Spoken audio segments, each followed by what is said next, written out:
Hi,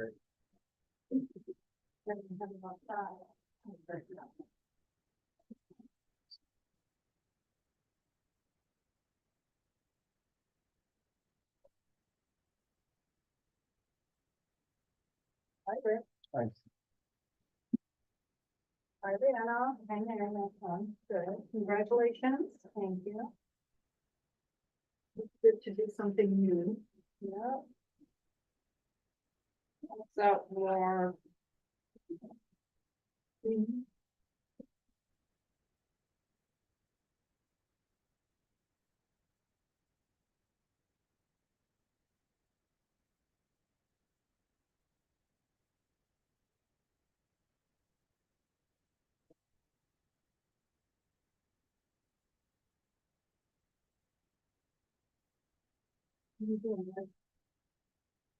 How about you?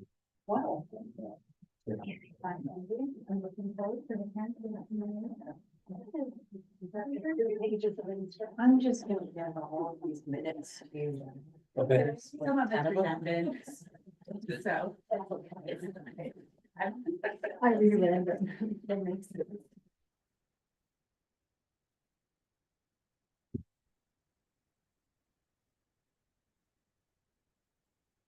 You really had a meeting, thank you.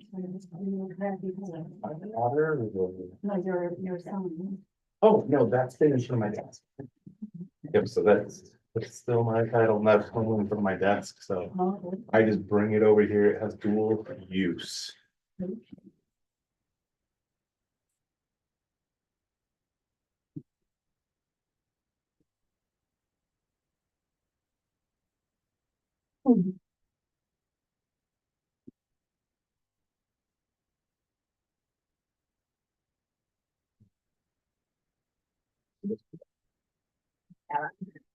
So why it's such a Yeah. wide word. Oh, Yeah, it should be, I think I thought it was a different.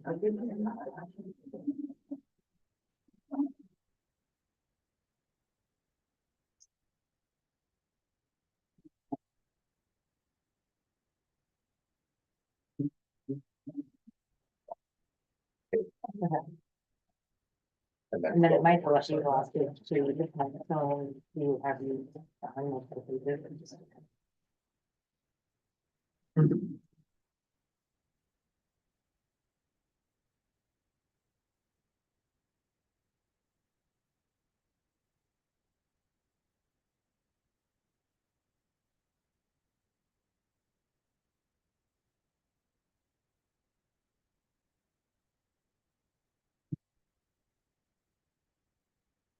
think that's yours.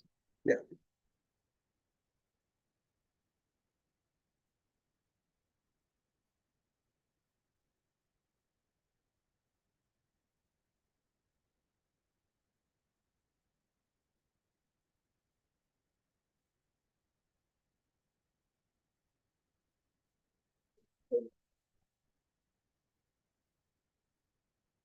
You.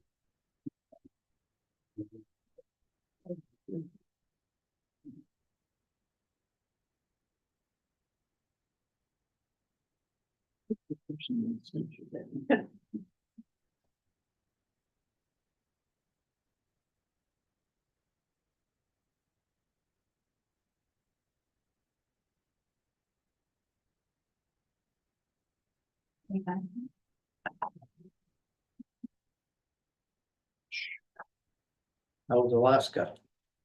It was wonderful. I thought you were gonna be here today. Huh? I thought you were gonna be here today. I know, I was thinking about that on the way here, and I said, I think I told her I wouldn't be here. Yeah, you did. I must have got my weeks backwards. Oh, okay. If I remember that before, maybe it wouldn't be. Right? Maybe. Right? You said November was the one we're gonna talk about. I did, I got back and I looked at the dates and went, what is it gonna be? I don't know, that's okay, Okay. it's all good. Getting old. We can print an extra agenda.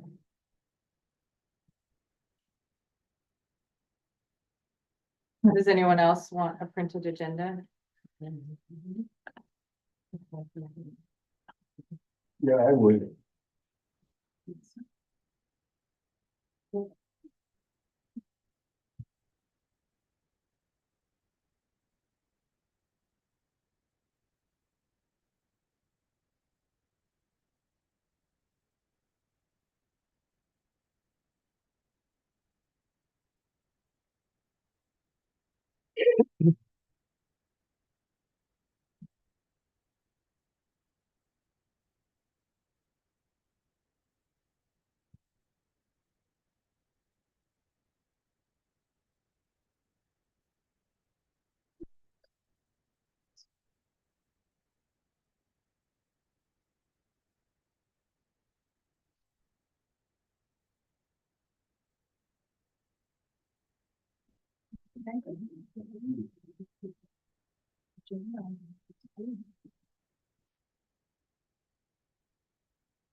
All right, I call the meeting here at 6 o'clock. Thank you all very much for being here. I will invite you to stand and join me in the pledge of allegiance. Pledge of allegiance To the flag of the United States of America and to the republic for which it stands, one nation under God, indivisible, with liberty and justice for all. you.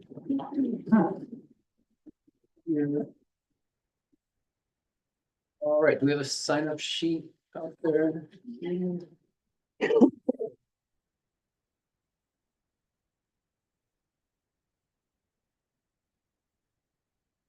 All right, Rick, like you're up first. Make sure you introduce yourself and where you're from for the record. Rick Jessel, Stevenson, Washington. I'd like to thank, the, staff and sewer committee, participants for, getting the ordinance together through all these meetings and, all these, permutations. So I think there was a lot of, good work done there. So thanks to everybody on the staff and the committee. I'd like to thank Leanna for doing an impossible job for all these years. Corralling everything that you had to, I think is really impossible. So thank you for that. The only concern I have is section F of the ordinance, which seems very negative in the short run.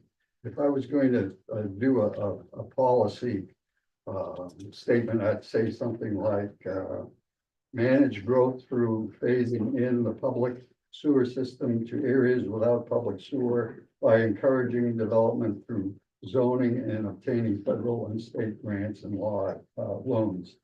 Also, this ordinance encourages those developments which profit from public sewer to participate in funding the public sewer system. So the burden goes on on the developers, and certainly if there's money to be made, they will participate. We can't predict the future, how the ordinance is going to be implemented, but state funding, state zoning might really impact small cities like this in terms of density. Also, there's a big federal concern, national concern about affordable housing.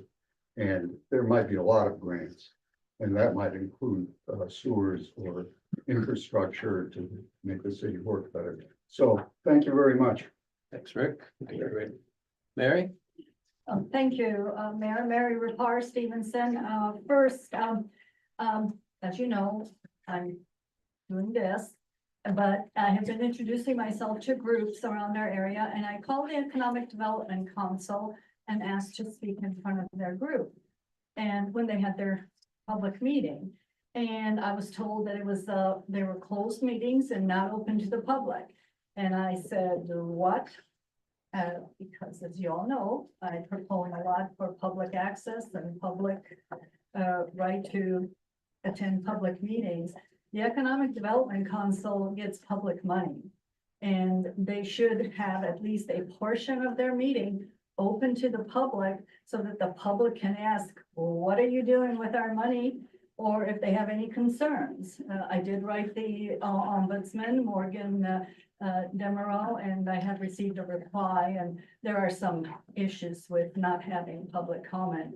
So you, as the council, I mean, I don't know this, but do you, if you give them money or, and they work for Economic Development Council in our area, I think they should be gently pushed to have a public comment period at their meetings. Their meetings should not be closed to the public. Yes, there are parts that can be confidential, but there should be at least a portion left for the public. I want to thank Carolyn for the trees program. I think that's great. I think we need it. It is amazing how people look at landscaping and how good they feel when it's green around them. When they see big trees, when they see beautiful landscaping.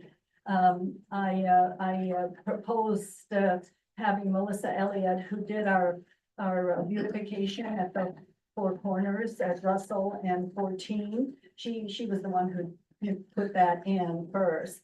And hopefully they can get together and we can beautify the rest of Stevenson, especially Rock Creek Drive, which has fallen a bit behind on that. And thank you to Ben. He took me on a walk through Lasher Street, about the Lasher project. And one thing I hope that never happens in the future is that we don't leave enough room for sidewalks on both sides of the street. Many of you know Lasher, and there's no room on one side because of the development that's happened. So I hope in the future that does not happen again on that. And thank you. And thank you, Liana, for your years of service to our community. And I wish you well in your future progress. Good luck. Is there anyone else? All right, seeing none.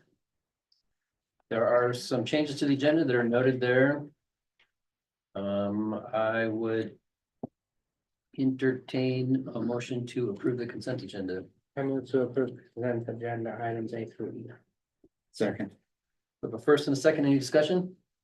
All there, say aye. Aye.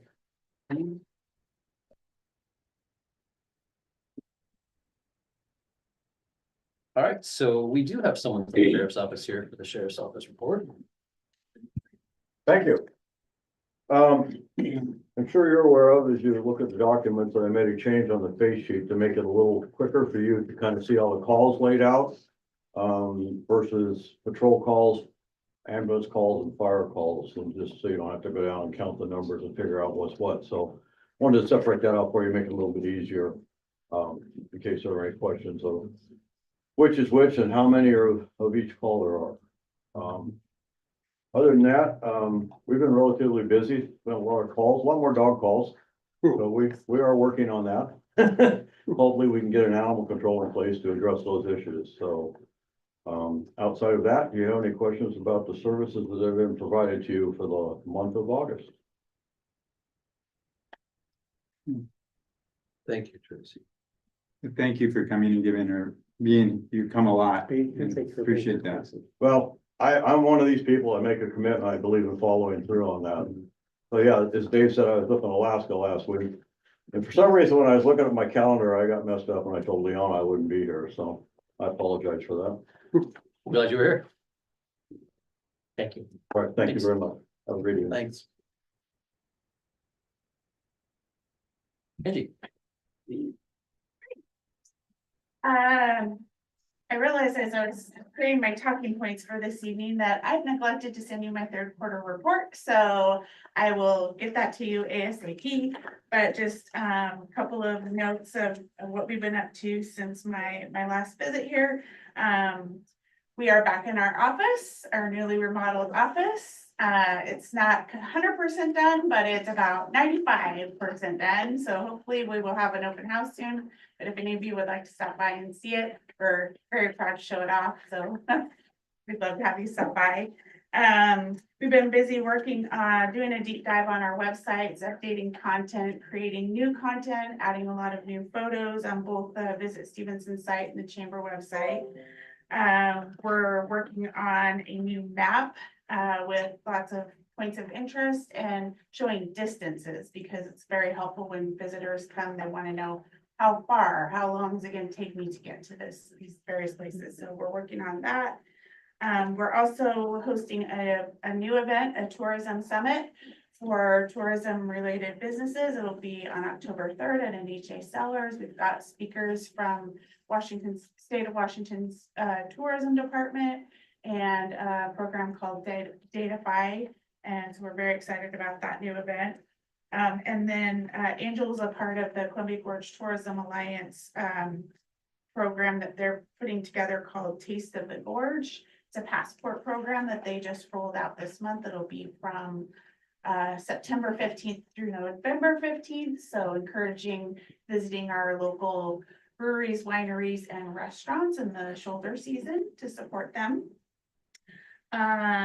We, of course, held the Gorge Blues and Brews Festival in June with great attendance. Went smoothly. It was an awesome event. And now we are currently working on Christmas in the Gorge already.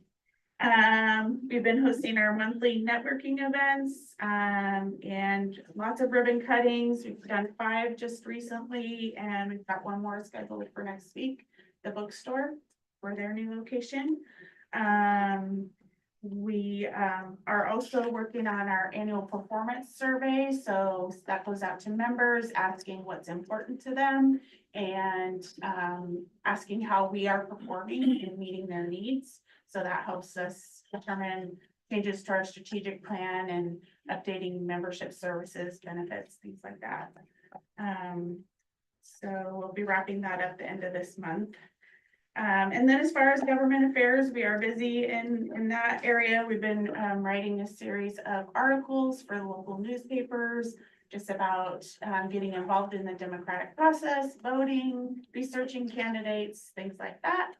We're hosting our candidates forum on October 1st, and just had a really great luncheon this last week, maybe the week before. It all runs together on public lands was the topic, and we had some really great speakers at that. So next topic will be transportation. They don't have a date scheduled for that. But about what we've been up to. Thank you, If Angie. you have some questions.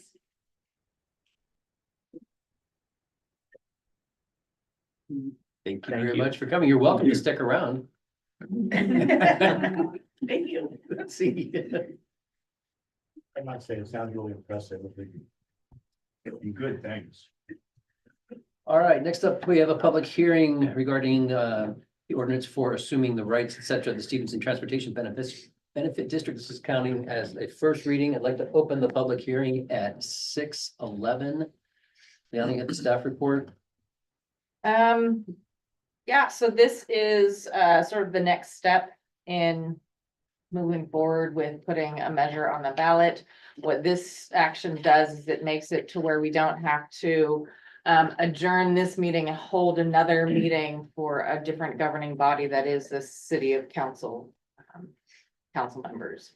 So this just allows us to conduct business on behalf of the district within the city council agenda and other city business.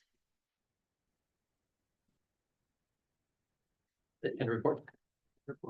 All right, does anybody in the public have any comments on this matter? What does that actually mean? Say again.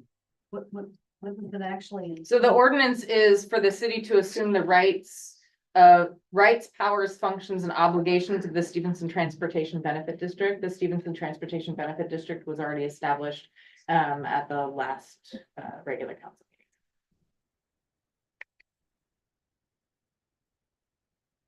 We need to put a motion on the floor before we have any discussion. If there's no more public comment, then let me, we're missing one. Anybody online? Let's see. No hands. Okay, we'll close the public hearing at 6:13. And sure, go ahead and make your motion.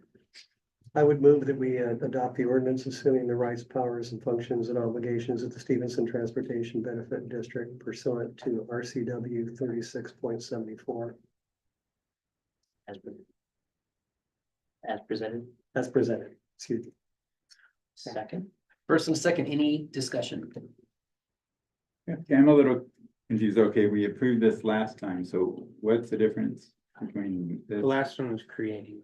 Yeah, So now we're basically assuming the role of that body that we created last time. So now we can do Yeah. business. okay, and the whole purpose of this, as we know, is in order to put the 0.3% item on the ballot in order to bring in extra revenue to offset the sewer. Correct. Water rates.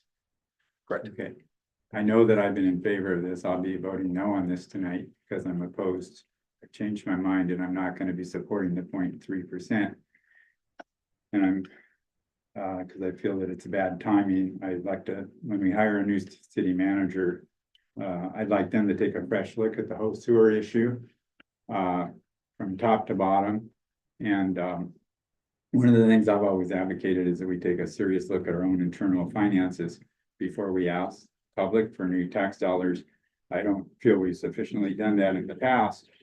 And so I think when we get a new city manager, who knows what ideas he or she will have. And one of the reasons that I changed my mind on this and am against even asking the public to approve it at this point is because I'm worried about we have 2 current staff members that will be taking over the duties of a pretty important position. I'm just worried about timeline, the workload, also the fact that we're having to go outside to hire help to even communicate with the public about it. And I just think that this is part of that whole process that I'm just beginning to get very, very nervous about as a council member. Now, I realize I could vote yes on this, which I'm not going to do because it's just one minor phase. But I think, but then when I'm gonna be against all the other phases that are in line with it, I think I might as well just be brave and just voice my opposition from the get-go. So that's what I've done. Thank you. Any other comment? As I understand, the purpose of this is putting the mechanism in place that voting for the additional 0.3% would be a separate issue. Yes, I understand. Correct. Any other comment? That's what I was gonna comment on. All in favor, say aye. Aye. All opposed. I mean opposed. I mean, that's I that I'm against it. Okay, thank you. Thank you. So who is going to be leading the memo on the sewer ordinance update? I'll take one on. So we're almost there, and in this case, there is back to where we thought we were in May, authorizing a public release draft, that the city council endorses to the point where they want to get public comment on that. We had the discussion last time about some of the risks of the public release draft that had been authorized in May. And so you gave direction about how to identify those risks.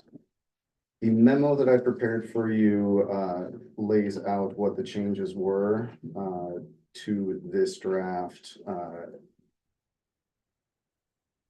Most of those changes are triggered by that need to require connection in order to charge a penalty for failure to connect instead of you've got an option to connect, but that option comes with its own fee. There's case law about the fee, so we changed that.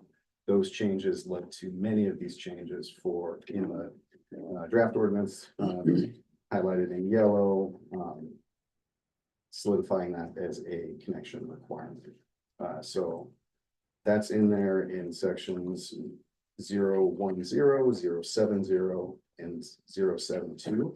One of the benefits of making that change that way is it does simplify the ordinance just a little bit. So where that table at 070 had been 10 rows long, it's now 70.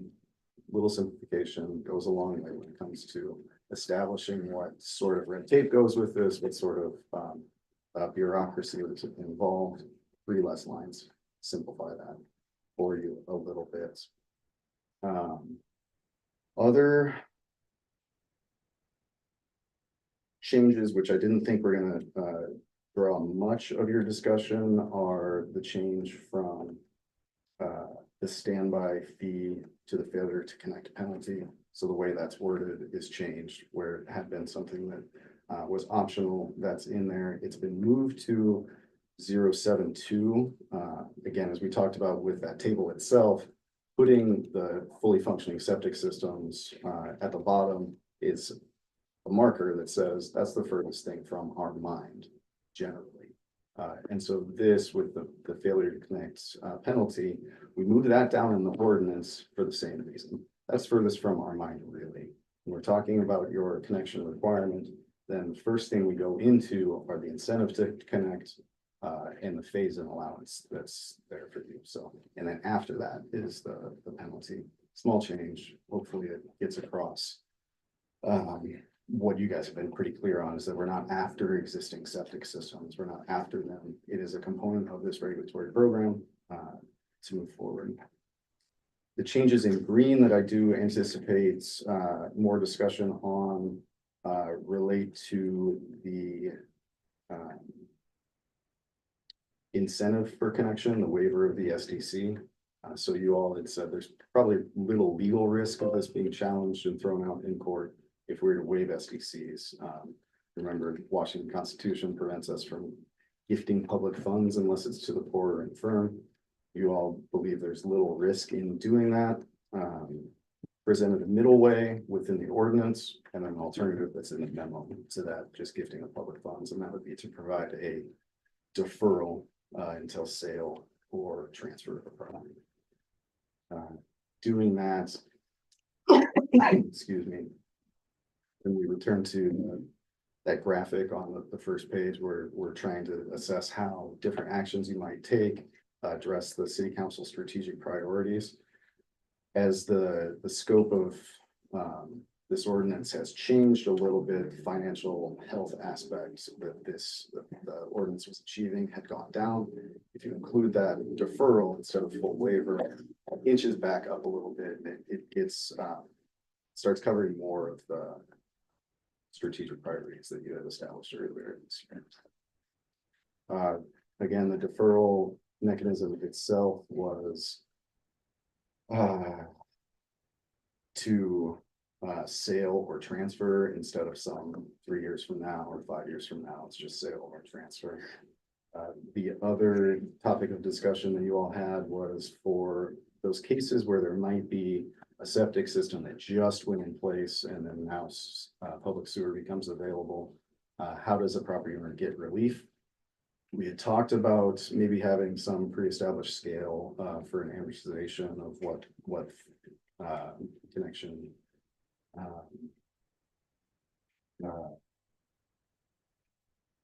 incentives would be available.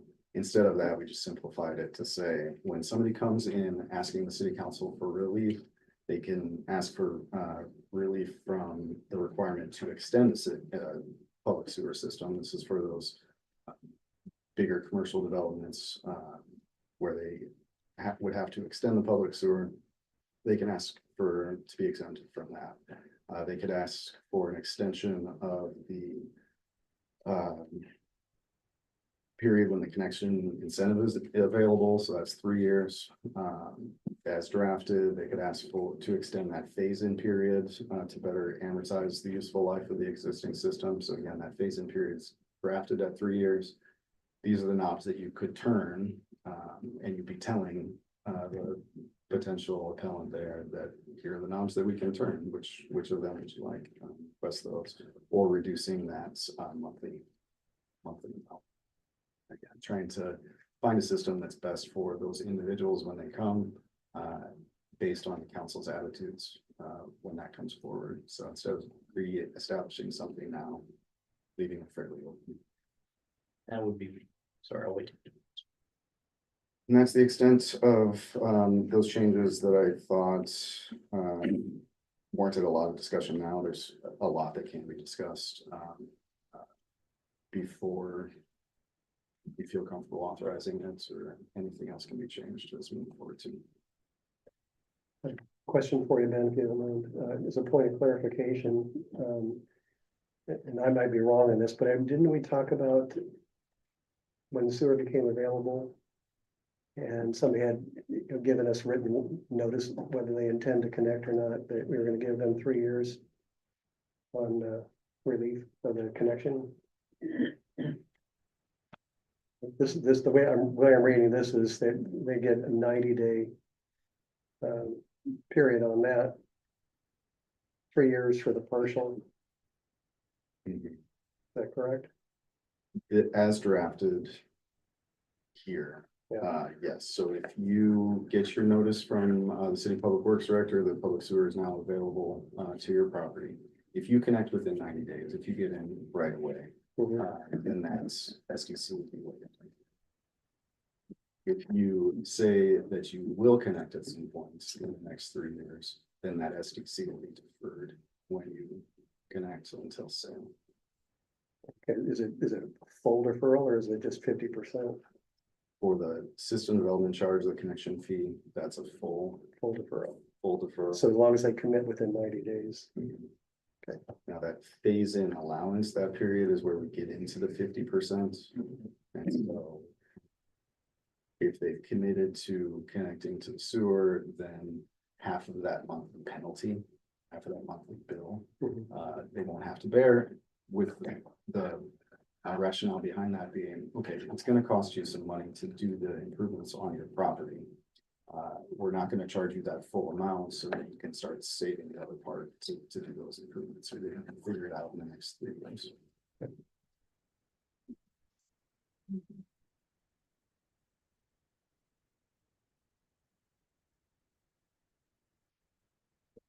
Mr. Mayor, how are we doing Yep, this? we can go Is there a system or what? Sure, Lucy?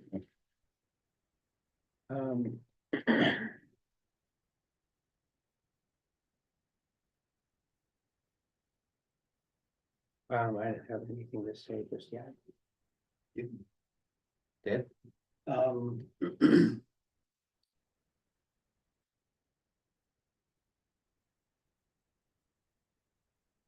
I'm concerned about government overreach. Everything we do, I want to make sure that we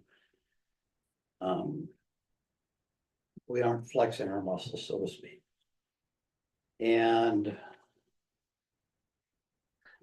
it seems to me like if I were a landowner here in Stevenson and I had an existing septic system and the sewer system went by my house, until such time as that septic system fails or is going to fail, I should not be required to hook up to the sewer system.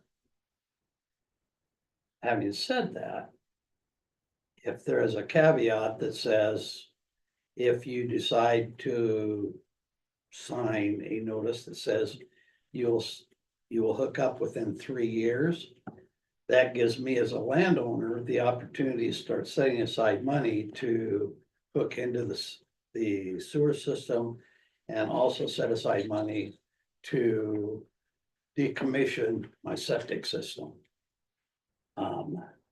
For me to have to pay a penalty because I choose to do that, I have a lot of angst with that. We've got people that are struggling as it is, and for us to try to strong arm them into getting onto the sewer system, I don't agree with. I think that for me, the workable solution is you have a 3-year opportunity to get a deferral if you sign the notice that you will hook up to the system within 3 years. If you do not hook up within the 3-year period, then you will pay the full system development charge. That to me sounds fair to the individual taxpayer. The thing about low income, medium income, it shouldn't matter. Shouldn't matter. If the system is, your system is working, you should have the opportunity to be able to hook up within 3 years, have it deferred, have that system development charge deferred. And that will, we will also know then what the capabilities are gonna be for the system, knowing what kind of people we're gonna be having coming onto the system as well.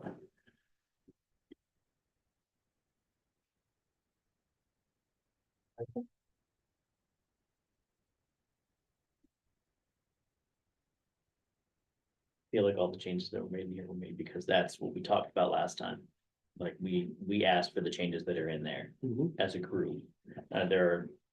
We may not all see every piece the same, but as a group, that's the direction from the committee and then also the council that we made, so.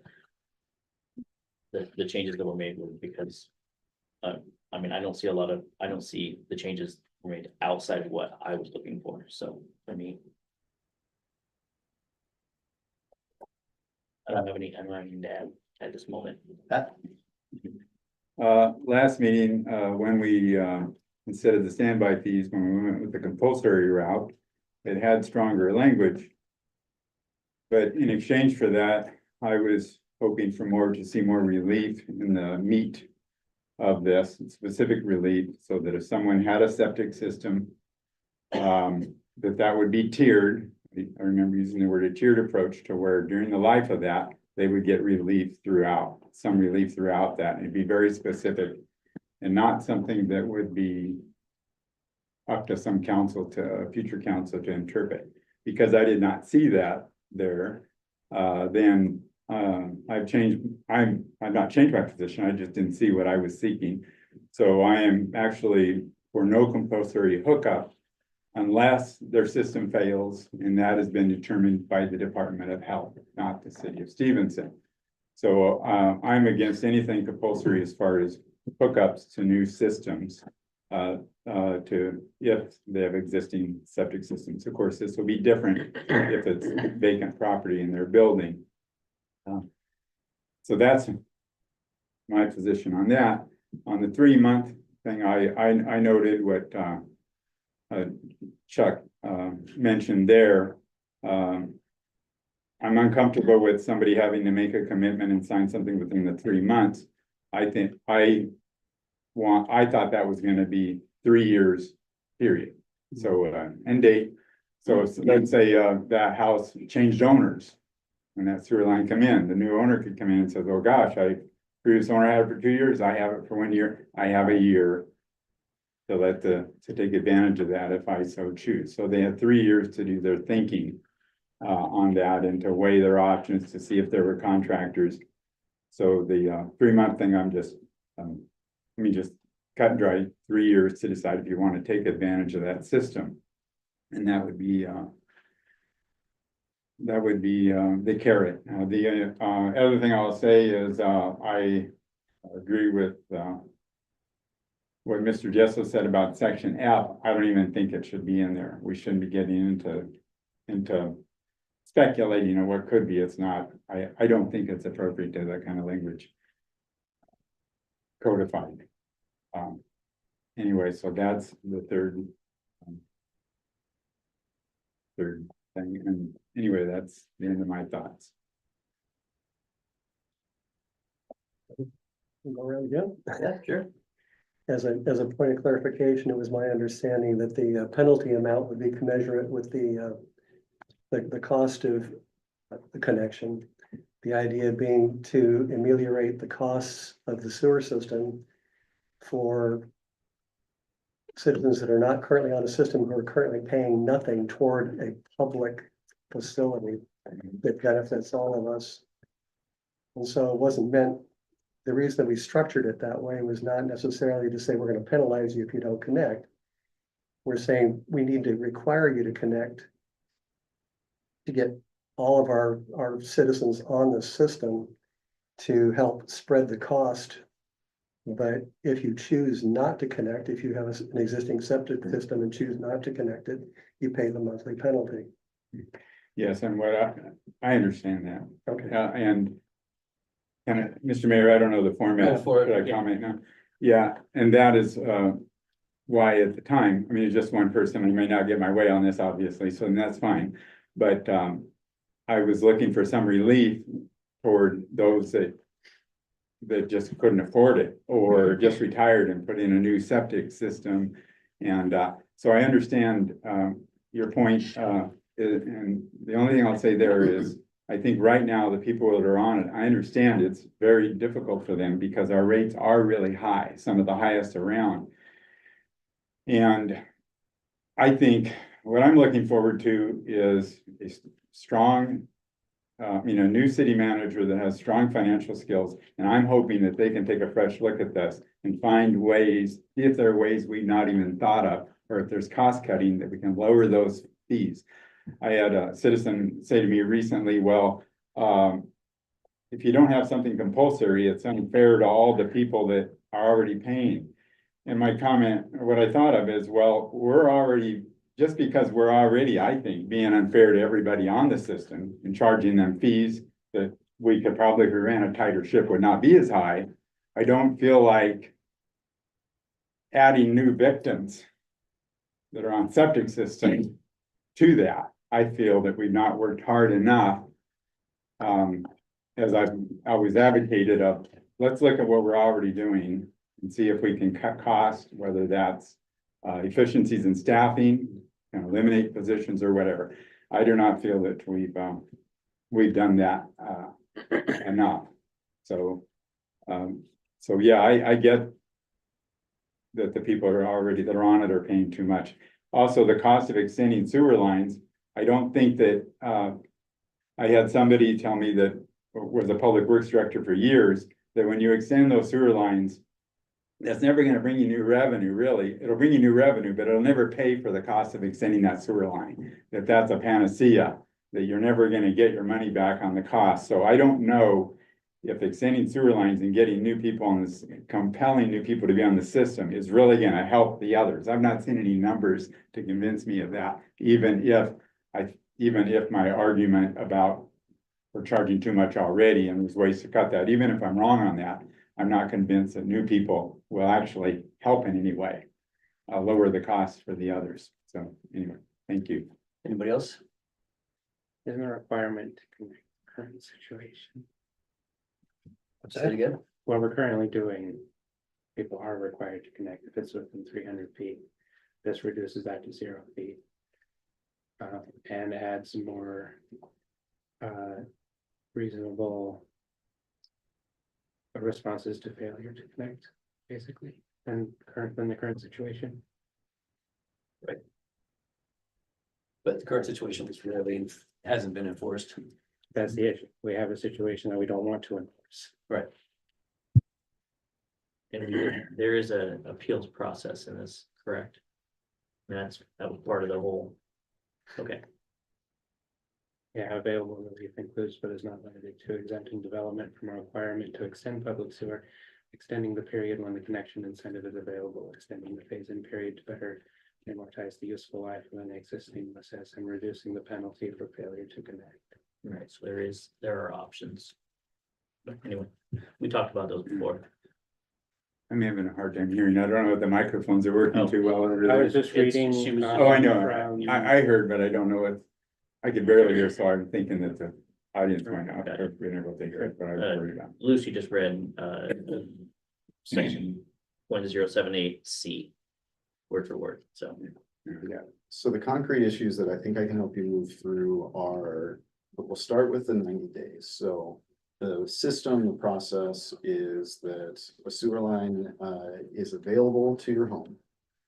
And the Public Works Director will send you a notice that it's available and inform you of your requirement to connect, the incentives, the phase-in period, and the ability to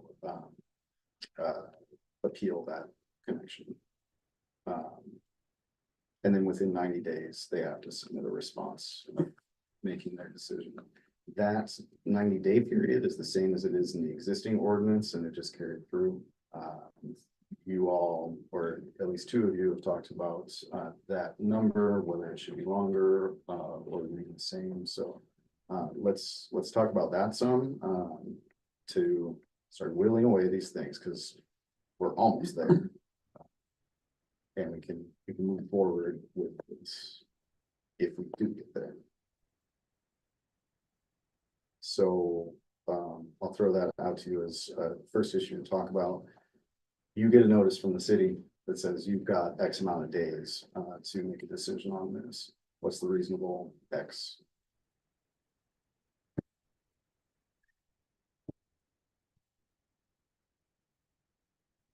What do you think, Chuck?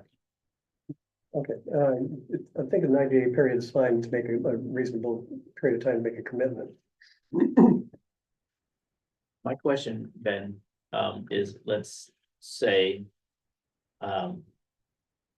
there's a transfer, like the person in 90 days didn't that the current landowner was like, no, I'm not gonna connect right now. And then there's a transfer, you know, and in a year they sell a house.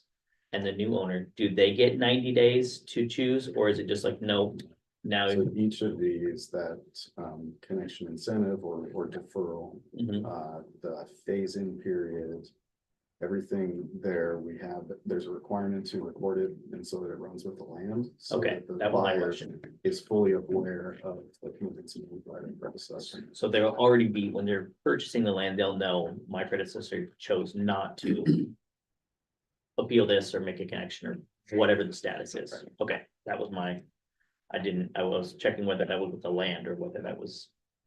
All right. And as far as for me, again, only 90 days seems reasonable to say, hey, within 3 years, I'll connect or I won't connect. I'll know within, I have 3 months to make my decision of I'm gonna need help, or I'm not gonna do it, or I am gonna do it. So in my mind,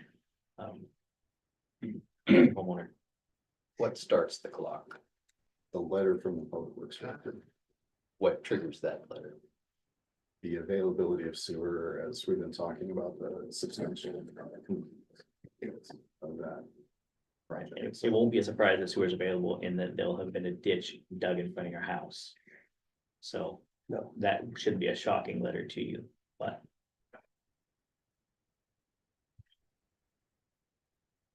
Got two people that are saying 90, if we want to try to speed up the meeting with just the thumbs Oh. version. 90 sounds fine to me. That's 3. Does it feel okay to stop at 3 and move on to the next issue, or do we want to talk more about it? I'm gonna be on record. I do not see why the city should require one of our residents that has a perfectly good existing septic system, requiring them to hook on to the sewer system. When the ditch comes through their front of their house, tell them, if you want to hook on now, we will waive the system development charge. If you don't have an option. When your system fails, you pay the full monty. But not to require our landowners to make a decision based upon us saying you are required to hook into this system when they've got a perfectly good working system. Heard required then. Thought it was just you have 90 days to decide if you would like to connect. But what happens within 3 years? What happens with the 3, they have 3 years to decide We whether they want continue to pay the penalty. to. So connect or not. you're making them pay a penalty because they choose not to hook into the system. Where does that come from? That's to offset the cost of the sewer system. It's a public system. That came from the sewer committee. Sorry, I'm not in agreement with that. I take it. Well, It sounds like we've got 3 that are that are fine with the 90 days. I don't know, do you have any more to add to that? Oh, no, other than I'm not gonna be fine with the 90 days. I'm fine with the 3 years because I think they should have let's say somebody ruminates in their system, they're unsure about it, and then, after 2 years, they think, yeah, my system's kind of, I don't know. They may decide to take advantage of that incentive and they got a year left and they'll do it. And so we may get more hookups. I think we'll probably get more hookups if we give them the full 3 years to think about it rather than just the 90 days and then it's gone. So, I'm not gonna be changing my mind on the, 3 months. I think it should be 3 years. And then the other part on this too, Pat, is, you know, we're gonna be asking them for a 0.3% of added on to their taxes to be able to put into the sewer, the sewer system as well. I mean, when do we quit asking people to do this? And I'm with Dave on his other points. So anyway. I think that discussion leads into the second concrete point that we can talk about, so with the appeal process, so Dave, you're opposed to requiring them to connect some that individual within that 90-day period comes to the city council and says that I disagree with this, I have a fully functioning system, I shouldn't have to do things. And then 3 out of the 5 say, well, we think you have to, and so they're screwed anyway. Fair, that's not what I'm asking about. No, but And what so I'm saying, it's like- Ben, is that still is leaving it up to the city council to decide whether or not that individual has to hook up. And I'm saying as long as that system is operating, we should not be requiring our citizens to do something. I mean, might as well move to Russia. I'm sorry, but, I mean, if you want to strong arm people, that's what this is doing, and I don't agree with it.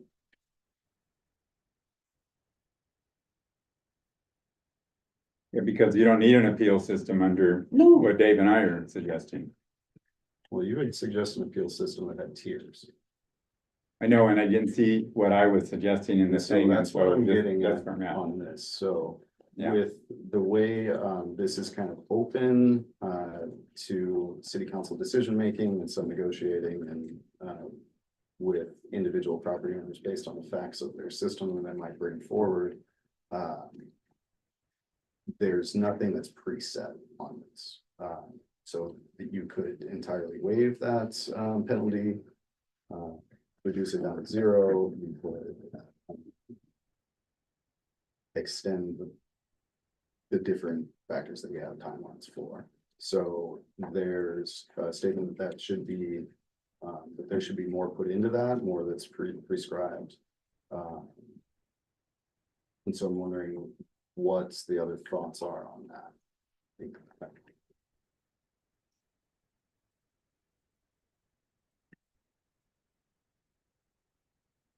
Well, Dave's got a point. I think I've decided that I like the language the way it's written. So I think that's where we're gonna probably wind up dividing lines here. So Ben, 90 days to decide if they will join at all in 3 years. Is that the way to interpret that? 90 days to decide if they'll join within 3 years. If they don't join within 3 years, then those, the connection incentive goes away. And they're due to pay us back any of the phase-in money. Where we're saying in the phase-in period, that 3-year period, start saving to make this change. We'll only charge you 50% of that amount, of that TMI. If they fail to actually follow through and connect, then they've already agreed in that 90-day period to pay that academic measure. So there's a financial incentive for them to carry through and connect. Whether it's compelling for them in the totality of their circumstances, that's for them to work out. And if anything happens outside of that, so now it's 5 years later, it's just full bore. This is the cost, SDCs and all. As drafted. and you're still paying a penalty. And so remember, we're not we're not asking you to say that this is what you're gonna adopt. We're asking you to say that this is what we want to put to the public to get their comments on. I'm aware that there is a safety valve in that. I think my comments aren't gonna change because of what I want to put out to the public is no compulsory hookups and the things I've already said. And I am heartened by the fact that the public will have a chance to weigh in on whatever the majority sends out. And I'm also heartened by one thing, I'm not meaning this in a if we've had this much trouble in this many months, just putting in the ordinance, I don't know if we're ever gonna get sewer lines extended anyway. So this may be an academic discussion no matter what. Because the people that are on septic systems probably, if this is how hard it is, probably never gonna see a sewer line to their house anyway. I think you make an assumption in all that, Pat. based on Well, the other- section F has some assumptions. Based, sir, on the other decisions that you've made about the city being responsible for extending lines. There are scenarios out there where developers are gonna extend lines on their own outside of the city, and so this will still come into play regardless of city hall's actions. Yeah. Yeah, Make one last comment. I'll try to keep it concise. I see sewer systems as a public utility as a vital and essential service to our community. Same thing as electricity and running water. So what you're saying here is if somebody has an existing septic system and they choose for the next 20 years to continue to use that system and never connect to the sewer system, they're never providing any revenue or supporting a public utility in any way. yeah, I've not seen, The idea is that we're all in this together as a community. And as a vital and necessary public utility to our citizens.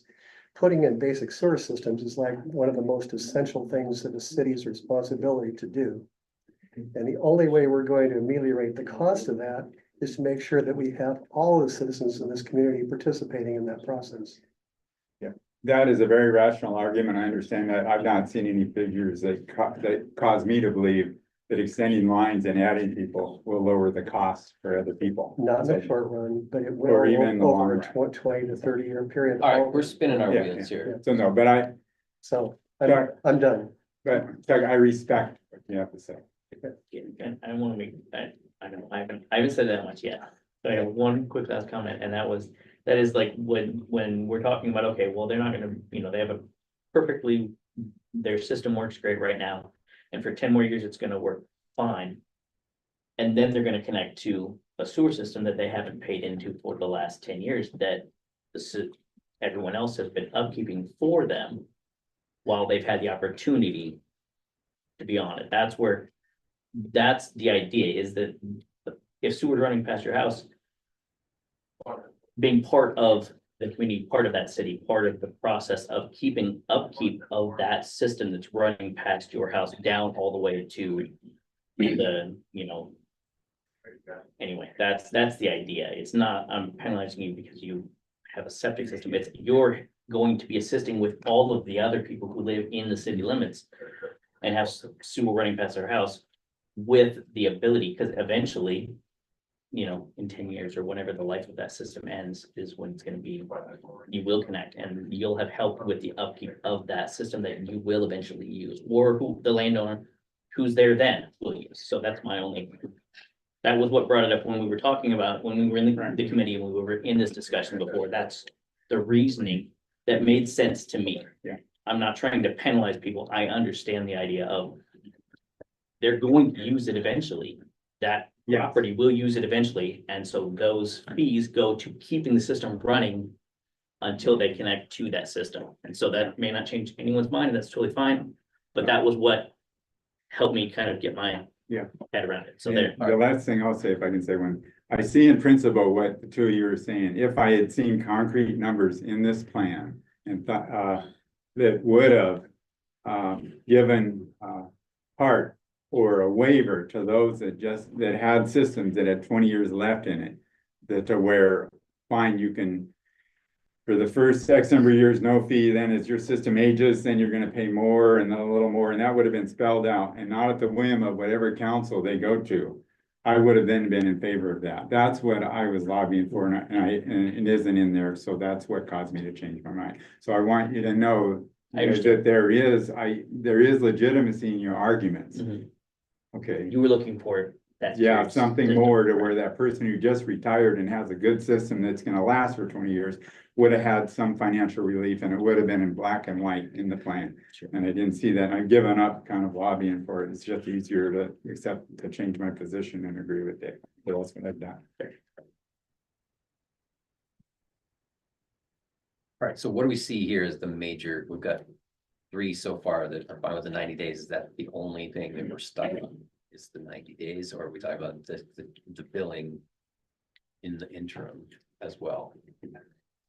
I guess I'll give some more air to the discussion of whether to have that penalty for failure to connect at all. So that concept was brought to the city council by the sewer ordinance committee to have everybody paying toward the system. There was an option about whether they had to connect or not. We found out that that was very likely to be overturned, and the city would have to repay those who had paid that in the interim. And so we changed that to a requirement to connect and a penalty for failure to connect. I've heard discussion tonight that says stray from the sewer ordinance committee's recommendation, and just didn't hear full 3 on one side of that or 3 on the other side of that. That was the workaround that came about as a result of our conversation with Robert Reed. Yeah, and the other workaround would just be not to attempt to spread that revenue to those properties. I was good with that as we, Need to speak up about it. I was good with that as we discussed last time.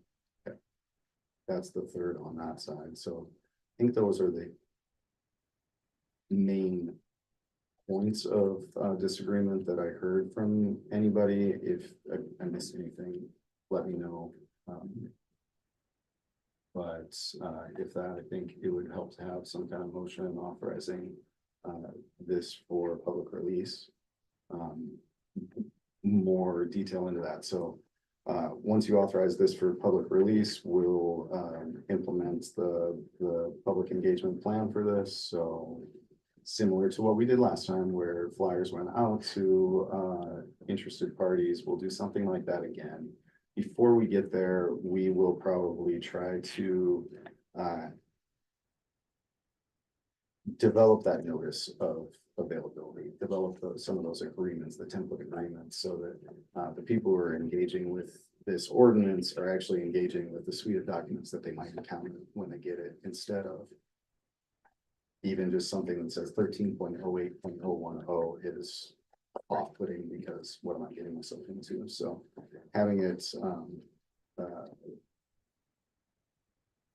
more recipient focused than legislatively focused is the approach we'll take with that.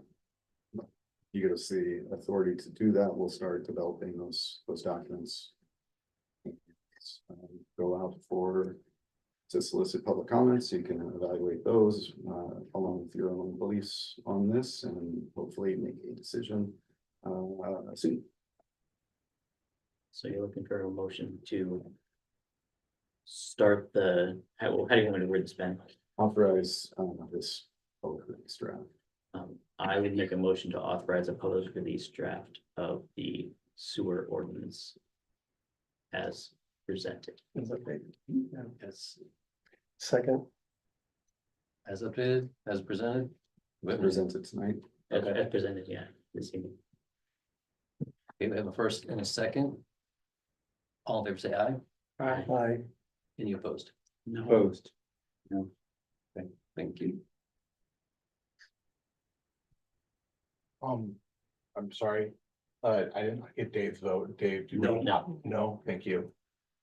Good job, guys, again, getting through that. It's all these policy developments, practices are long and hard and involve decisions where you have to kind of double back once in a while, and you just did it. We're gonna be in for it again, once we get public comment, but you're well practiced at it right now, so, yeah, good job.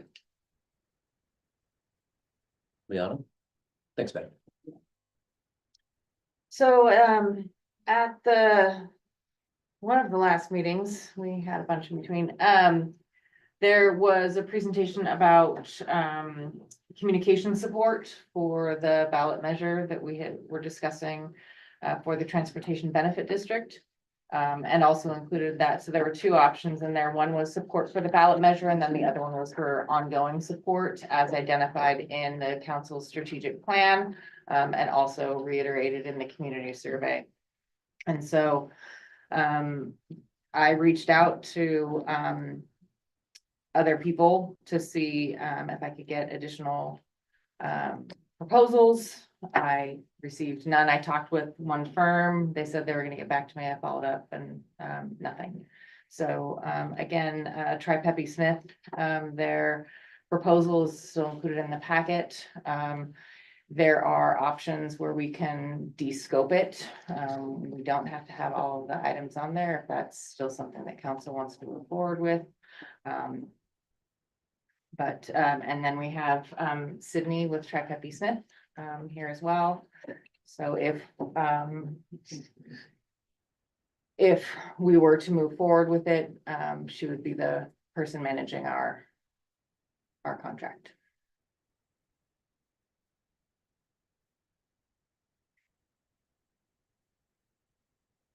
You have a presentation? Did you want to say hi or? Not a presentation. Hi, I'm Sydney. I'm with Peppy Smith. A little bit about Peppy Smith. We're a single source marketing, communications, and public affairs firm. I live in Washington. Super excited to be here today. So thank you for having me. And as Liana said, in our proposal, we have two options going. So potential ballot education and outreach, and then also just general communications. And we did scope that as time and material. So that means we can ramp up or ramp down depending on whatever the city's needs are. And we're happy to collaborate with council and staff on whatever that ideal scope of work would be. And I'm happy to answer any questions about the proposal or any of our work in general. Have you scaled this job at all for what we're looking for? Yes, so we have done numerous ballot measure education and outreach, and as far as general communications, we've worked with over 200 local government agencies. Okay. What kind of a time period do you feel your services will be needed? So that's all dependent on whatever the city decides as far as ongoing communications. We like to think that we are an extension of staff, so we love to empower staff with the tools and resources they need to be able to hit the ground running without us if that time comes. And then as far as ballot education and outreach, it depends on obviously the time frame of the measure, and we're happy to work in whatever time frame, always knowing that the more time we have, the more education and outreach we can do, which is going to be more effective. We're looking at a February date. Yeah. So if we had your services up through the month of February, you have a rough idea. I looked at the monthly, but then you have extraneous fees, costs for mailings and pamphlets and so forth. Yes, so the mailing fees are external to what our actual work would be. That would be the actual cost of like print and mailing services that it would cost to do those two mailers. As I mentioned, that scope of work can be adjusted based on city budget and needs and things that we identify that would be the most effective forms of communication with your residents. And just for mailers, I think when we did the countywide information for printing and mailing, it might have been like $3,000 to $5,000. And that's for like 8,000 mailers, and we don't have near as many. So as far as like a cost. I'd say 45 was also on the way higher. Yeah. Your monthly proposal was about $7,700 a month, right? $7,800 a month, if I remember. Correct. And again, that can be scaled. And so that's where like last time we didn't really have the discussion as far as what does council want? What does council need? How frequently do we want communications? So again, that's where like the time and materials can kind of come into play as well. Like, so if we don't want to do, this talks about a bi-weekly newsletter. If we don't want to do that, if we want to do something quarterly, then that cost drops. And I'd say the scope of work recommended in that proposal is robust, and we can scale up and scale down however much we need to. That's just a recommendation based on conversations with Liana and what our goals that we want to achieve as far as reach and getting the community engaged in civic engagement. Okay, I'm sure you'll have some recommendations, what you think is going to be appropriate to be successful. Of course. I mean, what we have in the proposal that we can provide those services or more, it just depends. And with our conversations with staff, we can always adjust that. So that's why the T&M version or the time and material, sorry, is the best foot forward. So that way, as we get going and working with the city, we can identify any areas of flexibility where we can either scale up or scale down. In your estimation, you feel would be appropriate for us to consider possibly spending somewhere in the neighborhood of about $32,000 to $35,000 between now and February? Yes, for the ballot measure and education work, yes, because it is very specific work that happens in a very short period of time. So the ramp up process is a little bit more in that sense as far as us getting the communications done. But that is based on the scope of work that we have right now in front of the youth in the proposal. Lucy? I do like the idea of the general. You're gonna have to speak up. Alright. I do like the idea in general communication support, so maybe that's something we should consider.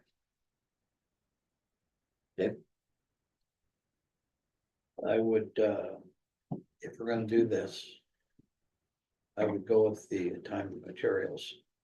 Hmm. Rather than the, putting them on retainer. Any other thoughts? Okay, Michael? Yeah, same. I talked to somebody who was, what was it, called the Parks District to finance the pool or to pay for the pool. They formed a district, and so they went to the voters. And I've forgotten what that district was, but they didn't. They just put ballot measures in, and then they did volunteer outreach to the community. They didn't spend any money. And the sheriff has actually, we know for a different reason, this same percentage on the ballot in November. And I haven't heard, and maybe they're gonna spend any money, but I kind of doubt that they're going to. So, and for those reasons, and the reasons I stated earlier when I voted against setting up the district, I'm opposed that the staff don't have the bandwidth to communicate with the public directly on this. I'm opposed to spending any money to support that. I would prefer that we wait, but so anyway, those are my thoughts. What are we looking for today? If you want to move forward with a time and materials contract, we can work on that language for something to be put together. If this needs to be de-scoped, that's something else. Just general, so again, this was to move forward the council directives. So if you want to continue on that path, then we can come up with a contract. I may be able to have it even by the next meeting on the 26th. So the decision on a contract with them is based on a decision that you would be asked to make next meeting to put the ballot on. Would you need a motion tonight? I think right now we would just need direction unless you want to make a motion to contract with them for an amount not to exceed. That could also work. With Yeah, the, we talked about not having discussions and spending a lot of time, council time, Right, without having a motion on the floor. Mhm. So I'll make a motion. I would move that we accept the contract with Tri-Pepe Smith Consultants for time and materials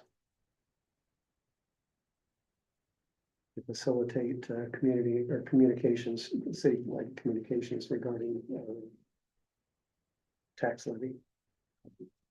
would you also want to include other items such as the sewer communication to help staff communicate? Then with a not to exceed dollar amount. That's a new agenda item. Well, okay, so we've got. No, it's communication support. So that's what I'm talking Communication about. So this, support. this talks about ballot measure and outreach Or and just then leave- general leave the communications. General communication. And that would be general communication support. Yeah. So that's what I'm getting at, is there, we have a lot of things going on that we need to communicate out. And that's where the support. Have you got comes in all that, handy, Anders? Right? So I have a motion to accept the contract with TriFebi for general communication support. On a time. For time and By materials. time and materials, yes, contract for time and materials. I'll second that. Do you have a dollar amount not to Yep. exceed? Oh, Or, That's the tough one. right? Let me know why you do time and material. you can't, can't necessarily do that, with time and materials, can you? No, you can do time and materials and not to exceed this certain dollar Right, amount. essentially, once it hits a dollar, like, we're getting close to dollar amount, we just need to scale back. Then you the have whole to talk thing. about it Right, again. yeah. Yeah, we need to bring it up or change Under it. reproach, yeah. Mhm. So the ballot measure, stuff was, their cost was 22,250. And then there were other, fees such as printing and everything, that brought it up, but those would be, things that we'd pay for someone else. So 22,250 is what they estimated for the ballot measure. Quite a bit of extraneous costs though for additional mailings and things. I was thinking, okay, not to exceed 35,000. Second that. All right, the first and a second. Any further discussion? Yes, I'll just say one thing, two things. One, we kind of added to the scope of the work there, you know, by adding a different subject, which is fine. I just wanted to note that because we added a whole new section to what they would communicate with the public on that wasn't discussed before that I recall. And the only thing that concerns me about all this is there's all high likelihood this isn't gonna pass anyway in February, so I'm just worried about the fact that we got the ballot measure, 22 to 45,000, and we got this, so we could spend upwards of who knows what, 100,000, and it's gonna be all for naught anyway. I mean, 35,000 plus on the ballot measure, so we're talking about a lot of money here Put for, it on the ballot. yeah, for a risky proposition, that's all, but I'm done, I made my points. All in favor, say aye. Aye. All in favor, say. Nay, All right, thank you.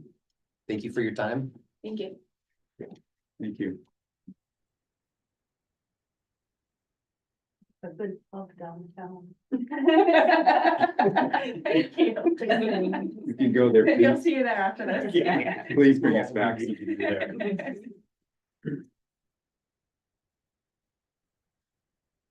So.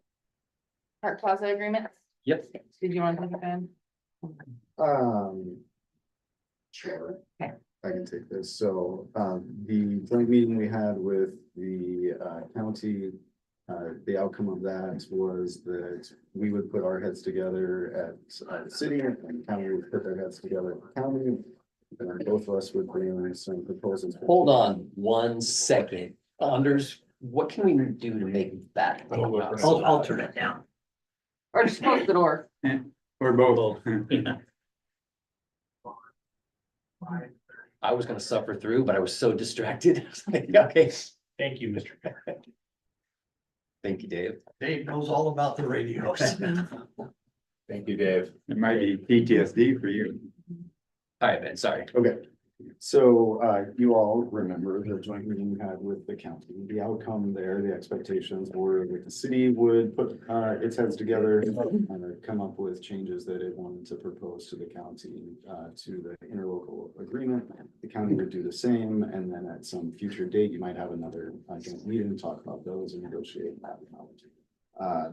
The interlocal agreement is here on the agenda for you, and we don't have a specific facilitated discussion about that. So we could go two ways with this. One way would be that we take this part offline, and I can talk to you about any problems that you have with the interlocal agreement. Start making some amendments to that to bring forward to a future council meeting and say, is this what I heard? Is this what all of you want as part of your negotiation? The other way is we can do broad brush strokes on it now. to try to achieve that same thing, same end, that, ultimately we have some direction, to start making red line changes to the document for you to review later, for you to negotiate with the county on later. So maybe that first decision point, do you want to talk offline about it, or do you want to talk about it at the meeting? Offline. Yep, for me, I think just. Yeah, I'd rather. Talk offline than get kind of like what all of our ideas are, then we bring it in one piece and go, okay, this is what I heard from council, is this what you guys want to present to when we go to discussion with the county? That's I feel good about that, but if that's not what I mean, that's. Okay, so what I would say with the offline model is that we reconvene and try to mash them all together. Right. All right, that would be best way to facilitate, it feels.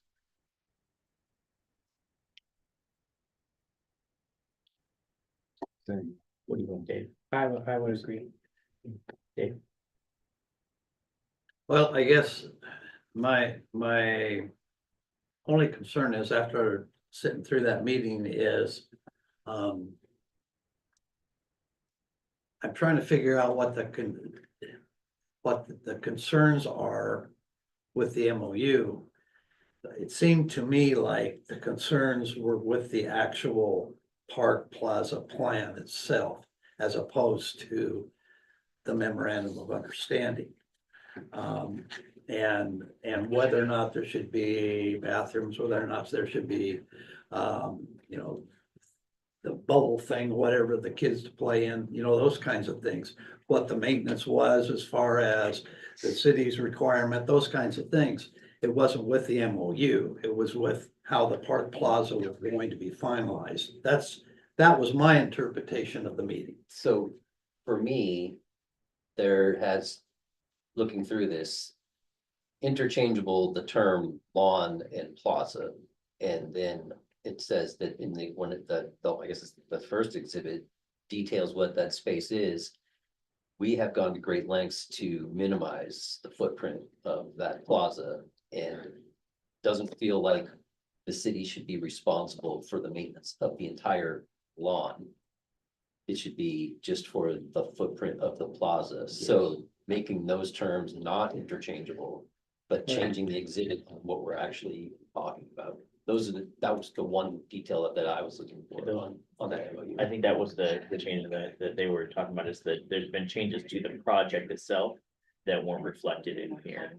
And so changing those would make it match up better to what we're actually discussing. As opposed to that behemoth that's been sitting in the. Well, I mean, I would agree with that. I don't know if we need to all go to a secret room and sit down with Ben and talk about it. I mean, you know, tell him what our issues are and let him run with it and get it done. And that's Fine too. I don't see why.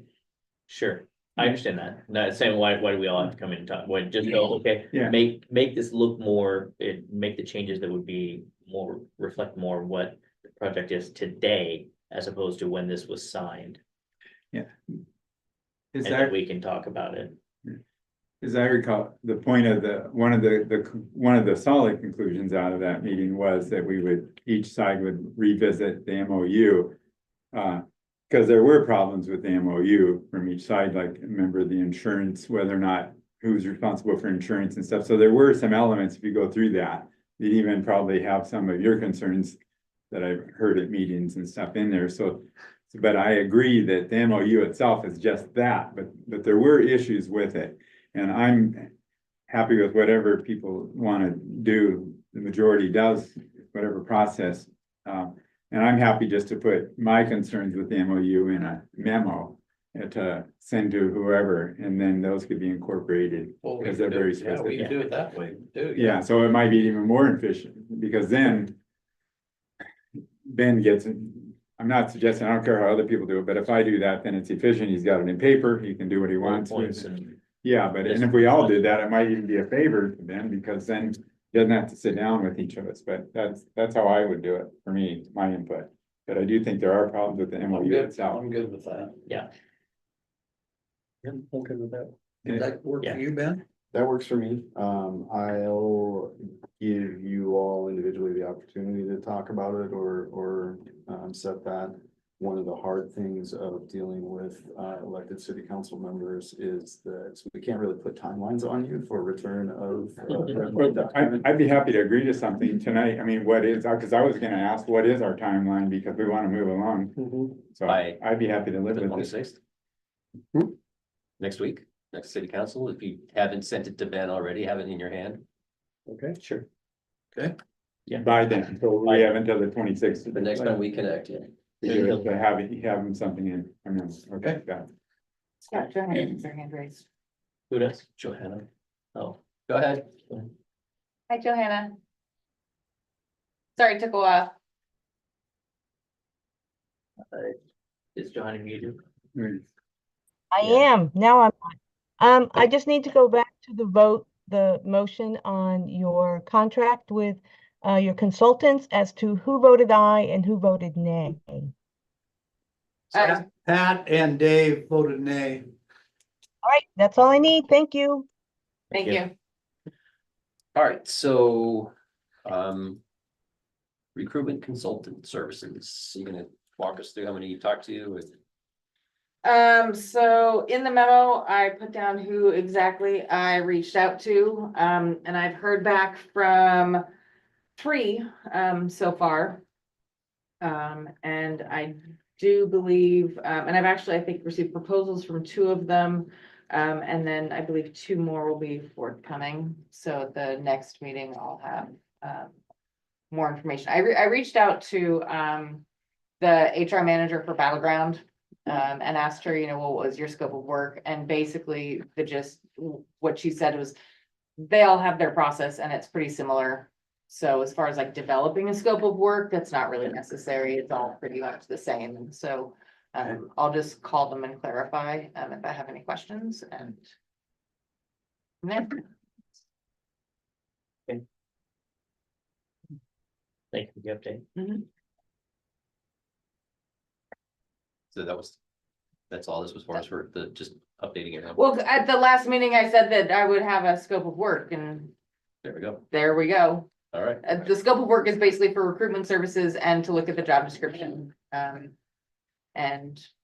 In our next special meeting is when we'll be diving into this. Yeah. Right. yeah, and I, like I said, I mean, I received a couple right now, but I won't have. Yeah. I'll wait Okay. until next week. So you're up again, Leona. So there've been some communications about a utility billing issue, and so I outlined what the issue was, what the actions taken by staff were, and why we aren't able to waive any fees. Yeah, and my question then is, why do we waive fees for people that have a quote unquote water leak? So we don't waive fees, we discount them part of the cost. So we give them, we basically bill them what the cost to produce the water is. And so we don't bill them any extra overage. So they still participate in the cost of their leak, and there is a cap on that, and there's a policy that we follow for the water leaks. Well, it seems to me that to make this go away, I mean, we're talking, was it $1,700 total? So for sewer, water was 535, so Yeah, 23, 20 and change. and the. Yeah.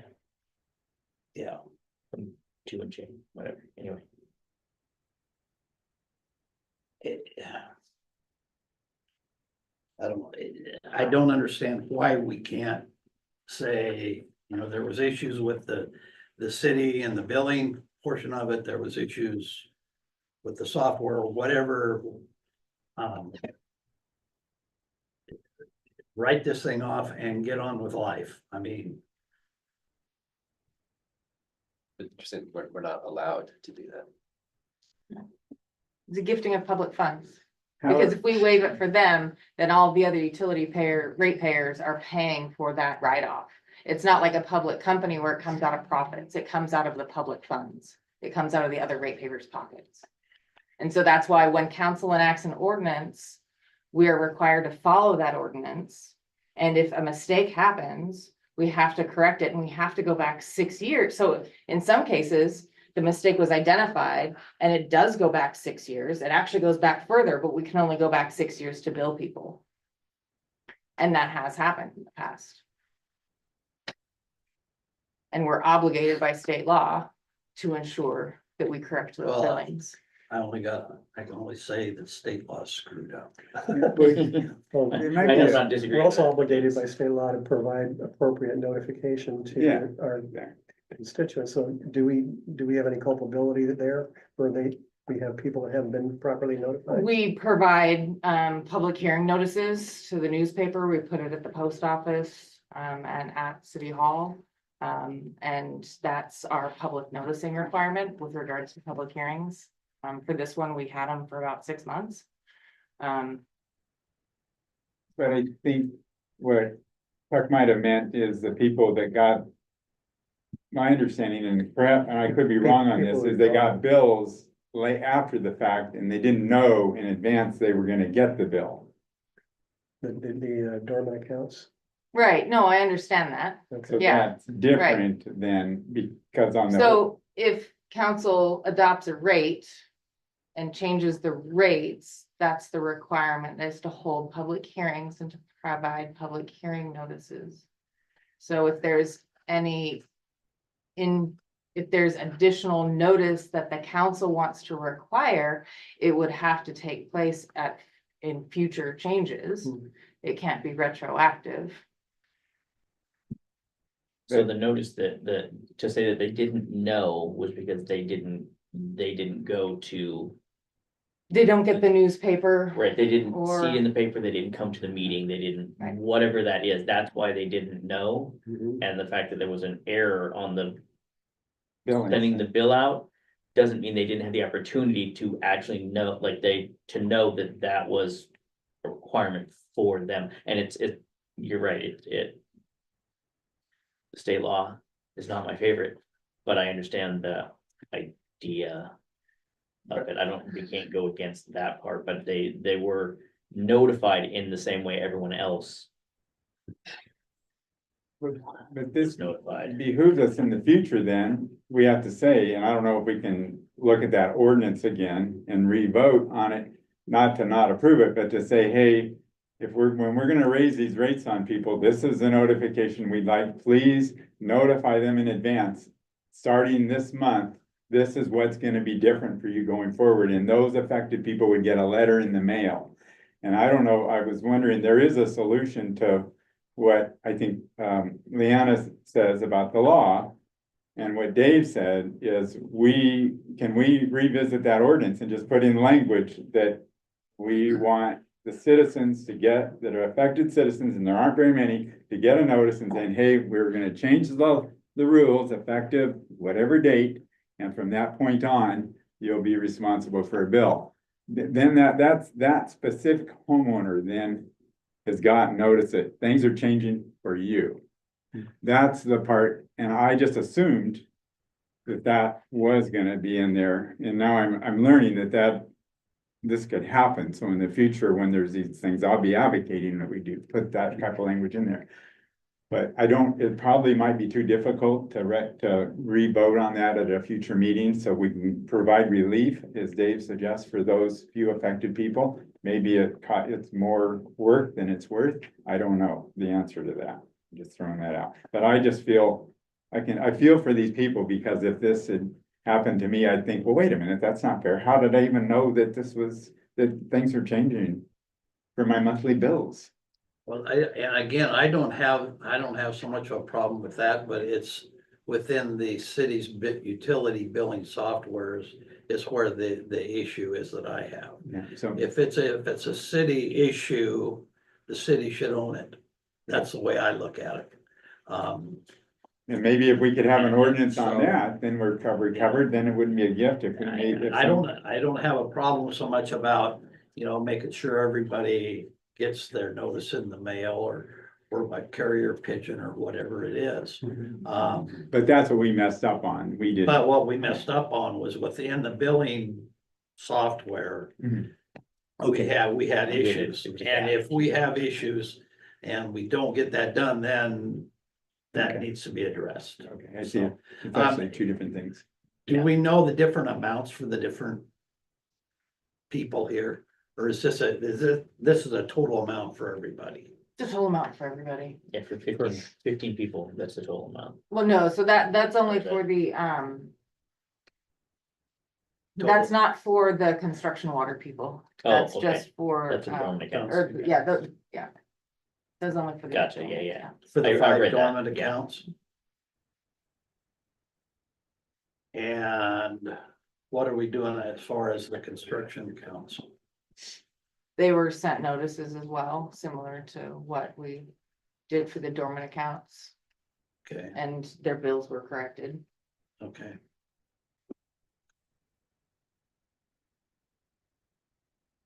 Well, it sounds like to me like we don't have a whole lot of choice in what needs to happen. A lot of this was. Staff would love to be able to give people discounts and to waive fees Yeah. if we make a mistake. I get it, I do, we just aren't allowed to. Can I ask a quick question? Backdating, adjusting their bills is the same thing as giving them a refund. We would do the same thing for a refund, yeah, if we overbilled them, we would go back. I don't know, so a refund might actually only go back 2 to 3 years, it's early up in that state statute. Yeah, so if we were charging too much, we would just give them the money back. And it wouldn't be- Right, yeah. There's no question. It's not like, You get it. that's not discretionary. You just give them the money back and that's it. Gotcha. So is this, and this solution probably isn't legal. But I'll ask Leanna, no, if we had an ordinance that say when we make a billing mistake. Like this, when this happens and it's on the city. That we will, waive those, we will fix our mistake in reference to those people. If we had a specific ordinance that said that, would that then Supersede help? state law? Yes, would that help in I this don't think instance? so. No, No, Okay, No. so, Yeah, okay, thank you.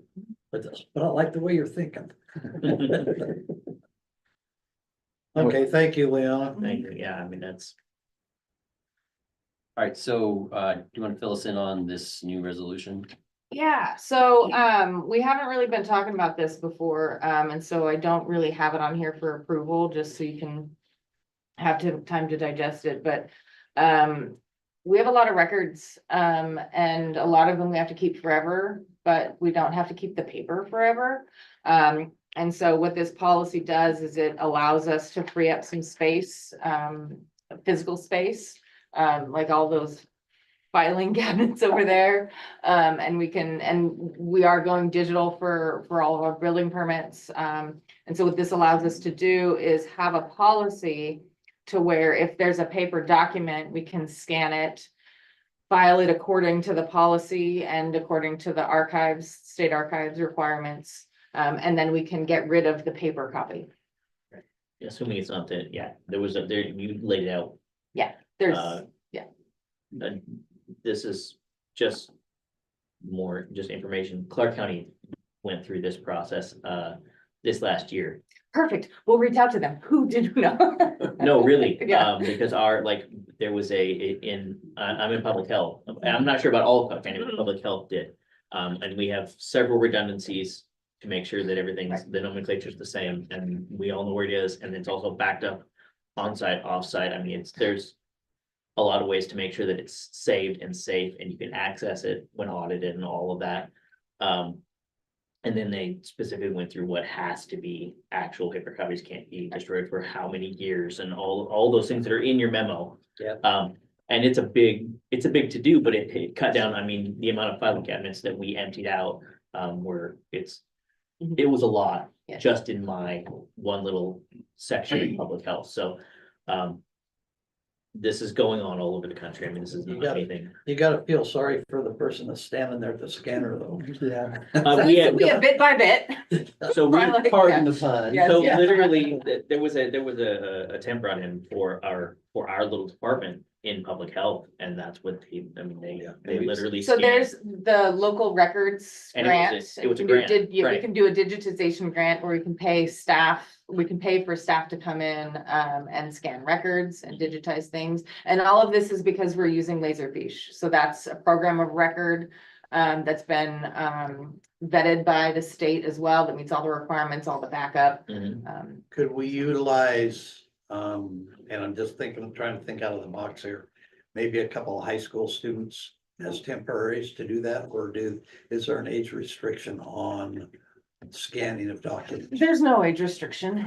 Only- No, I've actually used a high school student to help with transferring all of our old court cases back to the county. The only, So, the only thing that I would say would have to be at least given a thought is making sure that the document is associated with the right, that it's tied together so that there's like The naming the convention. nomenclature and The policy also states there's a responsibility to make sure that what the document is also what was scanned.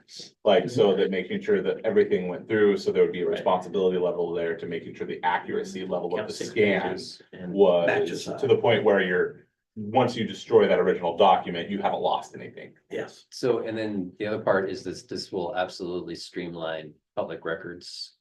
So now if there's a public records request, they have to go downstairs, look, gather, dispense. Now you go downstairs one time and it's all searchable and you can be done through a portal instead of. Yeah.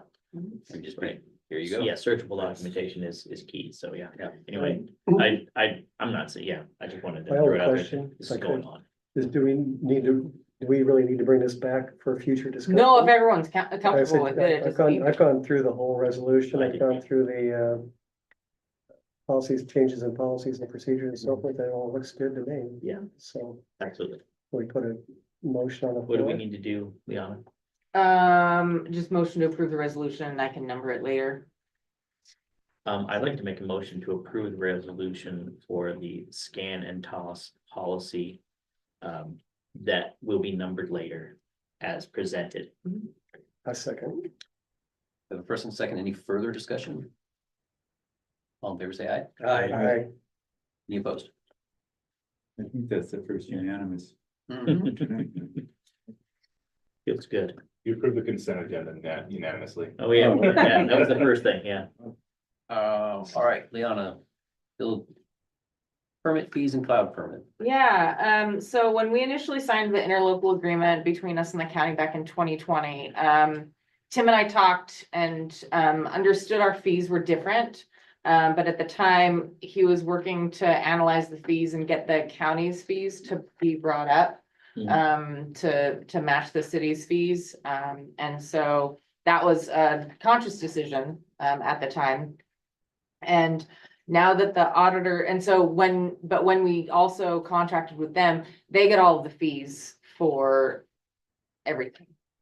So it's just a pass through through us to the county. The auditor was going through Cloud Permit and noticing that the fees that they're charging are different from our fee structure. As well as they also had some concerns over the building department charging the same or charging different fees for the same service. I feel there's sometimes, it could be argued there's a little bit more scrutiny and a little bit more effort for the city permits that go through, just because we're in close quarters, and so we have additional regulations that they have to look at times. But again, they're going through their audit, so they will make whatever arguments they want to with the auditors.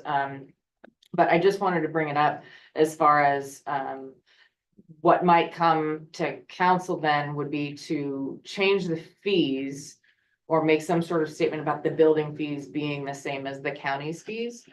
To clear that up, or doing something within Cloud Permit, and they, the county was mentioning that it might cost additional funds if we were to keep our fee structure. To separate that out within Cloud Permit, so there are a couple of different options. They're still going through the audit, and I don't know what the scope of the issue is. I don't know how many building permits are. I don't know what the cost is. they're still trying to figure that out, but I just wanted to bring that to your attention. It would seem to me like it would be easier to just match our fees Yeah, to the county's fees and That be was done with it, my comment. And the other, rather than trying to have them look at something else. yeah, Yeah. the other question I had is if, once we transfer these services to the county, was there a reason why we're still keeping a fee schedule for those services? Because it was ours to begin with, so that was, We're no We longer didn't- providing those services, right? We are providing. we are Yes, providing, yes. so we were contracting with them to do it. Okay, all right, I'm sorry, It's an interlocal. Yeah. agreement. all right. So I agree with Dave, though, that we should probably just adjust our fee schedule to match the counties. You need a motion? No, because I don't know what, They're gonna come back to us still. right, yeah. Very likely the next time you'll see this on the agenda will be a resolution that will adjust that fee schedule. Right, who's stepping in for Carolyn on the roof? I mean, I can. So the roof on the fire hall, as well as the lower shop, we've been trying to get, a quote from people for, quite some time. And as we talked about before, the railing wage and other requirements that that the state has on contractors is a bit burdensome, so it's really hard to get people to provide quotes. We finally got a quote, and the cost of the quote, is just over $35,000. And it's not currently in the budget. What we have in the equipment services budget is to relocate the public workshop. We don't have anything about, rehabbing the lower fire hall, and nor did we think it would cost as much. So we are waiting on another quote, which we hope to come in. The goal is to get that re-roofed before the rains come. And so if that quote comes in lower, we'll definitely be going with that other quote. But we want to get council approval on something tonight so that we can, or at least consensus. So because technically it's within the budget of the equipment services fund. But it is not, so the dollars are there, It's not a line. it's just not a line item. So it was budgeted, it just wasn't budgeted in a line item. Right. That's It's even- No, it wasn't No. even budgeted. It was, Something else has got to give. You're squeezing the Okay. balloon. yeah, you're taking, yeah, exactly. You're taking it out of the Squeeze the public balloon and works shop something else is relocation. not gonna Okay. get funded for what this is gonna do. And Okay. that's why I asked to have this moved from the consent agenda. This wasn't on the consent agenda. This was a different one. Yeah, We have the one that you were talking about is, The road You're closure. talking about the road closure. Oh, okay, sorry. Okay, But this one, I remember when we were discussing the fire hall and they were like, the guys that were patching aren't going up there anymore because it's soft and they're like, they don't want to fall through the roof. I mean, it's getting dangerous too. Yeah, that's a fire hall too. This is the one behind it. Right. Yeah. I went down and looked at that building, Mhm. and I gotta tell you that I'm pretty disappointed in the overall condition inside and outside of that building. If we're actually using that as a city building, it's a disgrace. It really is. I have talked to a couple of folks from the county that have gone over there to get parts with our crew for some project that they needed, and they said, what in the world is that? That's a junk store. I mean, it's not maintained, it's not clean, it's not nothing. I've got a real issue with spending $35,000 on that right now.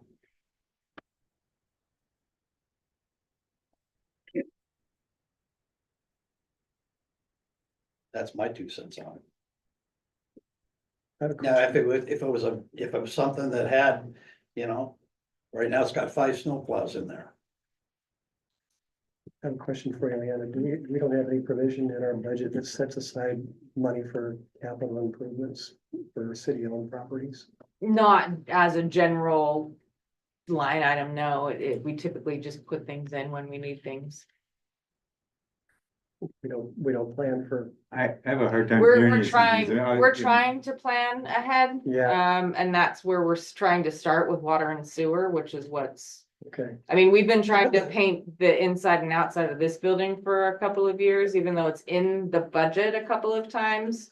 Just trying to get the work done hasn't happened either. What just, We have no other alternative for this facility, right? We don't have anything in the works to provide for A place to No. go. fire service, any place else for people to provide.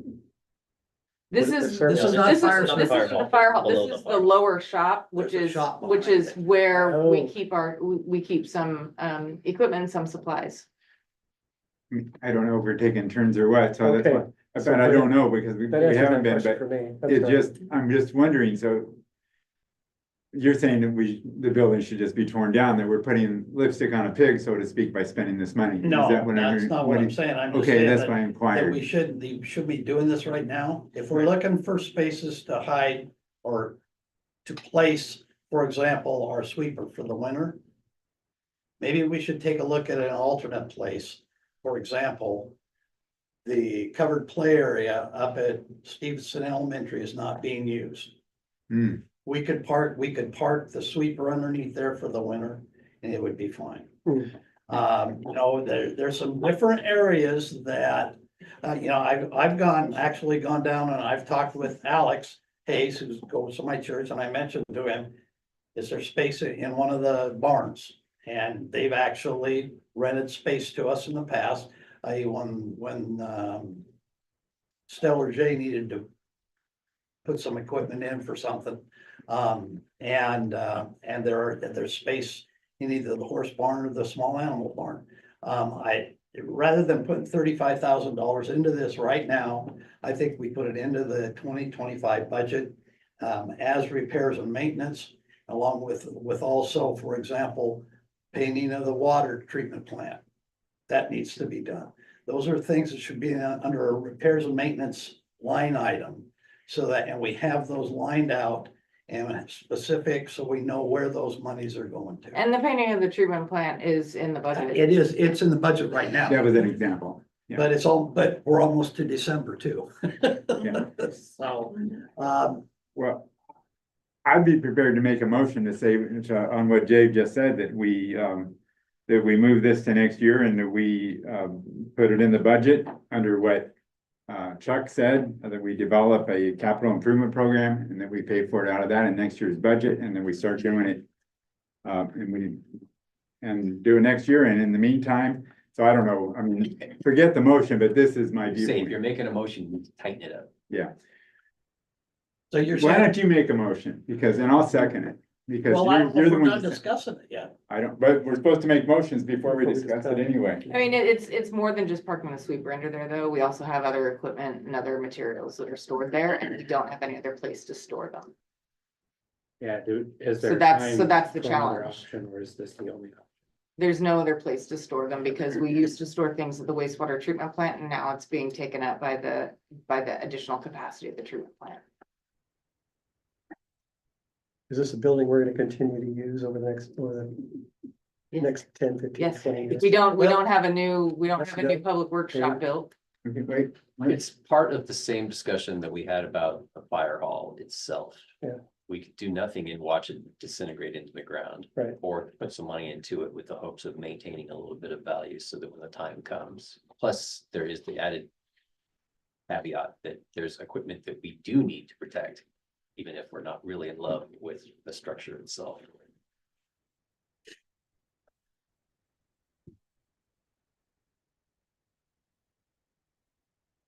Well, So what was the others? There was a murmur of what the other quote was gonna be. or- Yeah, I don't know what the other quote will be, but it will probably be a lot less than $35,000. I don't know what it's gonna be. for the next meeting on this, what does that mean? I don't. But at then this the- You're time. pushing a deadline, I think, of the winter weather. Yeah, well, and that's the other thing that bothers me, Yeah, is why are we waiting till now? Yeah. To address this? They've been working It's- all summer on trying to get quotes, and as you can read, they've gotten quotes from other vendors. First of all, it takes a long time to get back from for people to get back to us in the first place. And so then by the time they get back to us and they give us a quote, and then we say, oh, by the way, it needs to be prevailing wage, and then they pull their quote. So we've gone through this iteration with multiple people trying to reach out to multiple vendors, and that is how we get to September. Starting the beginning of spring, when the weather starts getting nicer, on trying to get someone to come and repair this roof. But we just, My last comment would be that short of, if we chose to do this is fine, but short of abandoning the building and letting it deteriorate, we have an obligation to maintain it, don't we? Right, and I think the issue is the things that are housed in there have to be housed somewhere, and there isn't another space currently available Yeah, to Public well, then- Works to put it. Second part. Like, I understand there's space for maybe some other items if we were to go out and try and rent other spaces, but there's not a space for. At least that's what they're saying, so. we did budget amendments last month or the month before with a major budget. I mean, we have so many meetings, they run together in my mind, but we went over the budget and we made a mid-year budget amendment stuff, and this is the proper time to have budgeted this amount. So I understand, to me, I got competing things in my brain, and that is what you say, Chuck, and then what he says as far as budget discipline, and are we looking ahead? Because we know that that roof probably needed work a long time ago. And so then why wasn't it in the budget? So I just have both sides of that legitimate, both those things are in conflict in my brain. We're kind of caught between a rock and a hard place right now. Yeah. Well, then like I said, like this lays out, there were two other quotes that were less, and then when we said it was prevailing wage, they pulled their quotes. Yeah. So those could have come up in June or July. Are we required to pay prevailing wage? Yes, Is that because of the federal, it's because of state law. because of state law? It's a state again. The only way we don't have to is if it's owner, operator, like sole proprietor. So if it's a one-man shop, he can charge himself whatever he wants. Well, there was that part, but then also the mandated documentation that goes with it, and that was the part that. Because yes, if there's prevailing wages, then you quote appropriately, but then there's this documentation part that really seems to be souring any kind of contractor interest. Because they have to fill out all this paperwork. Yeah. Right. And again, I don't want to get into department business, but it'd be interesting to know if the company that did the high school roofs with the vinyl overlay were contacted. But there again, I don't know. Anyway. Okay, I'll make a motion. If people want to just continue to discuss it, they can. But I'm gonna make the motion that we authorize Carolyn Cirque to negotiate and consummate a contract for the repairing of the roof of the lower public workshop for council. For the public workshop, Not to exceed. not to exceed 35,000.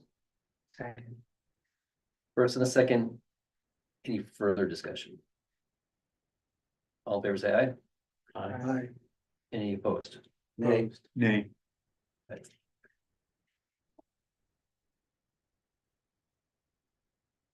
All right, next up is the preliminary budget.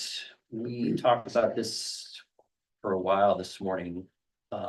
There's still some work, but we agreed that we wanted to at least put it in front of you, just to get things to show you where we are at currently. But we do have this as a special meeting, correct? That we'll be doing. Yeah, I'll put it on the special meeting agenda. So that we can give it all the time to. Yeah. It was a separate attachment. I did not send it. No, it was not sent out. Yeah, yeah, no. Yeah. It was Well, relief on so my we part talked because- about it this morning and I didn't have time to finish it based on our discussion. there are, so there's some high level questions that will help guide sort of where the budget goes. There are some funds that don't have enough money to pay for all of the things that council wants to accomplish within the strategic plan. And so there are some questions as to, do you want a budget to come to you balanced? Or do you want a budget to come to you with everything that you say you want in your strategic plan, and you make the decisions as far as what gets cut? I'd like to see a balanced budget. Anyone else? I agree. And we will outline then what does not get done. Yes, outline the things that are not within the budget. I agree, because as long as we have everything in front of us, we always need to do a balanced budget. But then the council at that point could say, well, here's what you're saying we can't fund, and here's what you're saying we can fund, and the council can agree or disagree and change things around at that point, but but the staff, I think, should go through that exercise, as painful as it is, and present a balanced budget. All right, so Staff. then the other part is that we may have to make the decision that projects that we would like to do pending funding through an outside source, not to put them in the budget. So that there wouldn't be this, it's in there so that when we do get the money, as opposed to just saying, these are the projects that are on deck. And these are Outside funding. These are in the mix, they just aren't in the budget, and they don't go on the budget until there's. Revenue to offset them. Right, Yeah. so just because there are gonna be some projects that aren't on the budget. Because we haven't figured out the funding yet, but so I'd like to make sure that we have that list available so that. These are the things that we would like to get done when the money becomes available. And we can always do a supplemental budget So that's, based upon additional revenues. I just didn't want there to be, but what about that thing? Well, it's here. This is, we were When gonna the do, funding we were shows gonna, up. we were gonna go out and get the money, and it hasn't been got. Fair. Yep. Okay, so. All right, who's stepping in for Carolyn to allay Dave's fears? I will take that one. They, and I haven't looked at the document yet, I just know the situation, so at the phase edge for Chinandere of phase one. Hang on, I can't hear you with that track. Ah. The resolution is requesting the closure of the road. This would facilitate repair of one of the streets in Chinandere, specifically a portion of the street that was at the phase edge of phase one. So we approved that in 2016, accepted the infrastructure at that time. We had a 2-year maintenance bond that if anything fell apart, we could call that bond within that 2 years. We've exceeded that now, but we have the ability to transition some of the TIB funds over to fix that. Is that right? And so state transportation improvement board funds, this is the state gas tax that they share back with the cities. Would be paying for the repair for this section of street within Chinandere. It was at the phase edge. It was ours. It was in bad shape when the contractors started out there. And so there's a brand new street here. And then there's a portion of the street that's in very, very poor shape. This resolution is asking to close that section street while the county repairs that for us. Because this is a So the, component that we didn't realize that Carolyn was made, like, Right, you do we road have closures, we are compelled to Yeah. pass a We're required to resolution pass. as opposed to just doing it. Yeah. So what was your concern, Dave? All my concern is it's not on the tip. So when we talked about the tip and the CIP, the talk was that we were gonna remove the maintenance Hang items. on a minute, Hang on, we got, We had two things Questions happening for at once, I Sorry. think. Sorry, no, I didn't. So when we went through the TIP and the CIP, the discussion was to remove these maintenance items. And that's what this is. This is a maintenance item. It's not a major construction project that exceeds the dollar threshold that was discussed when we went through that process. Okay. Yeah, we asked them to take those off. It's just, if it's just maintenance items that are under, then we take those off and we just, but there has to be a resolution for any road closures. How much is, this project? How much is, this is a maintenance item, then how much, what is the total? I don't know, it's covered by TIB. Yeah, it's, you know, it's not out of our budget, it's covered by funds. I would Okay. move to approve resolution 2024-442, authorizing the temporary closure of a road to ensure the public safety. Second. First and a second, any further discussion? Yeah, we don't know how much this is gonna cost. I don't know. One of the things that concerns me is, for example, on the tip, taking projects that are scheduled for 2028, 29, 30, whatever it was, and moving them up to this year. And it's not having enough money to do other projects, and so that's why I just want to make sure that this money that's coming out of this is not coming out of any of our budgets. You said that it's coming out of the tip, the state. TIB. So what are you talking about? Was this? Holly Street, H&H, all that work that was done up there was not scheduled to do this year. But yet we went ahead and did it anyway. And I just saw $118,000, whatever it was, payment to the road department for all of the work that they've done this year, which they've done a fantastic job.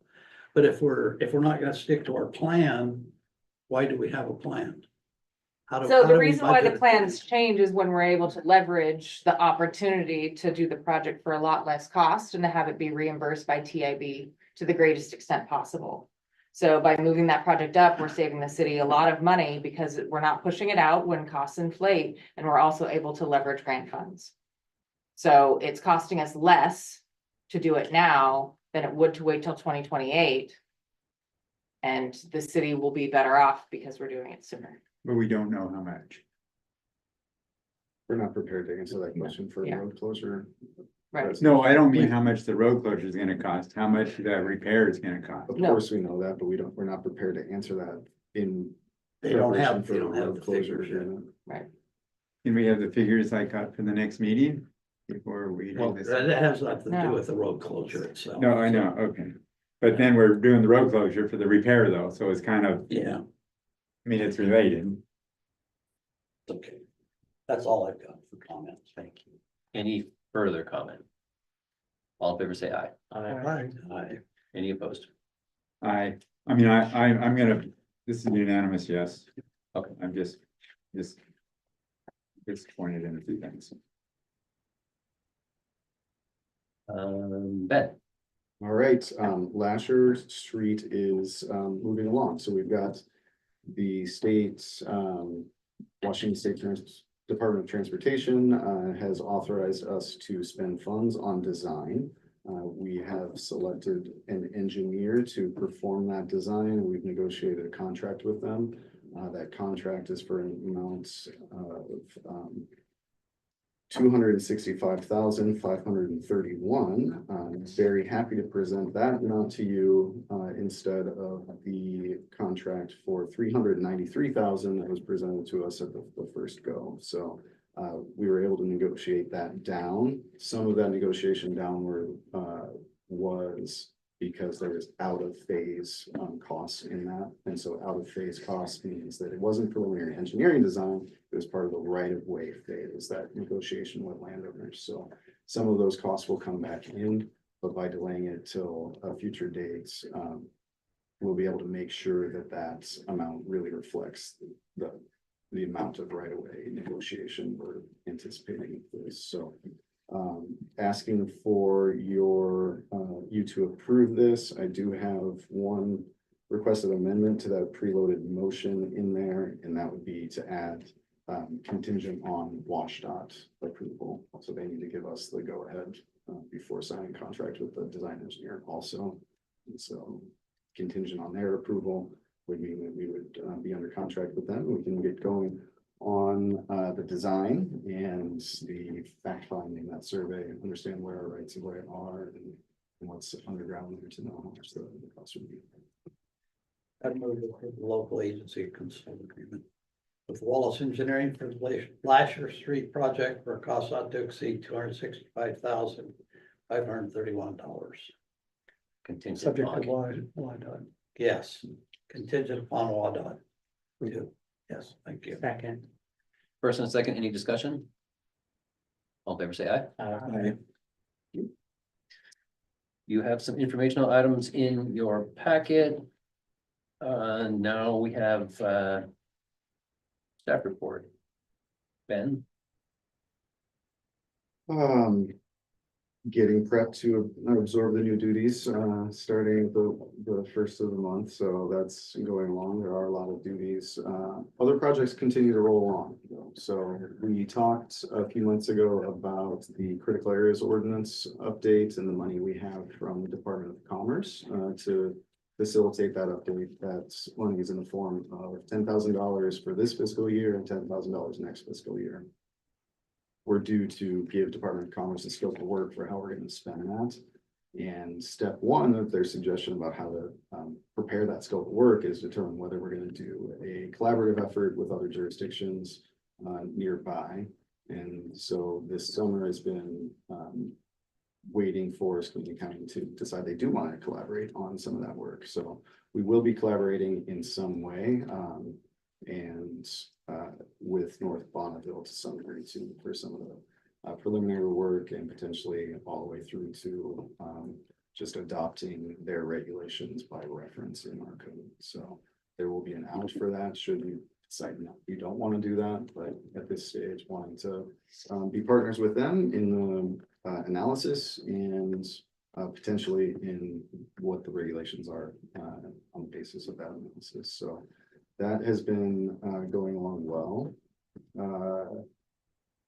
Additional funding requests for Lasher Street. I think I gave you the most recent status report there at the last city council meeting. So we've got one set of requests into the Transportation Improvement Board for those costs, and then preparing the second request for community development block grant funding from this State Department of Commerce, but they're pass-through agency for federal funding. So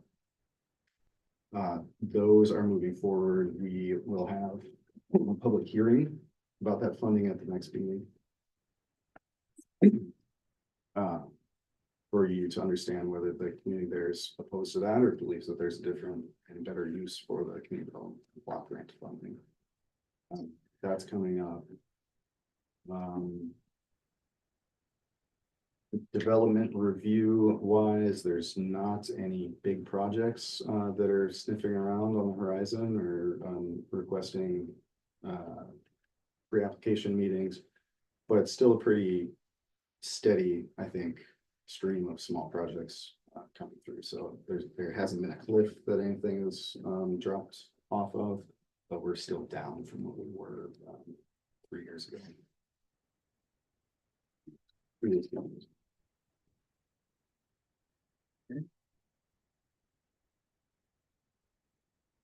That's all for now. okay, you have Carolyn's in front of you. Was there anything that she left for any one of you to highlight? All right. Yeah.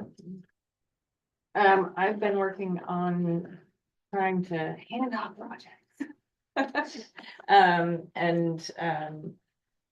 Trying to bring Andres up to speed on some of the reimbursements related to all of the funding that we have for all of the projects that we're doing. So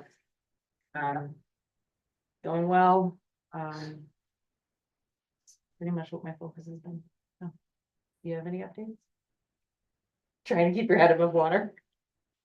Yep. All right. Thank you, Liana. I would entertain a motion to approve the vouchers. Make a motion to approve the vouchers. Second. Got a first and a second. Any discussion? All in favor, say aye. Aye. You. As far as mayor and council reports, the Downtown Association has been working in conjunction with the city on landscaping. Landscaping, I feel is too broad of a term. Cleaning up the beds and trying to stay ahead of the deadheading and that kind of maintenance work.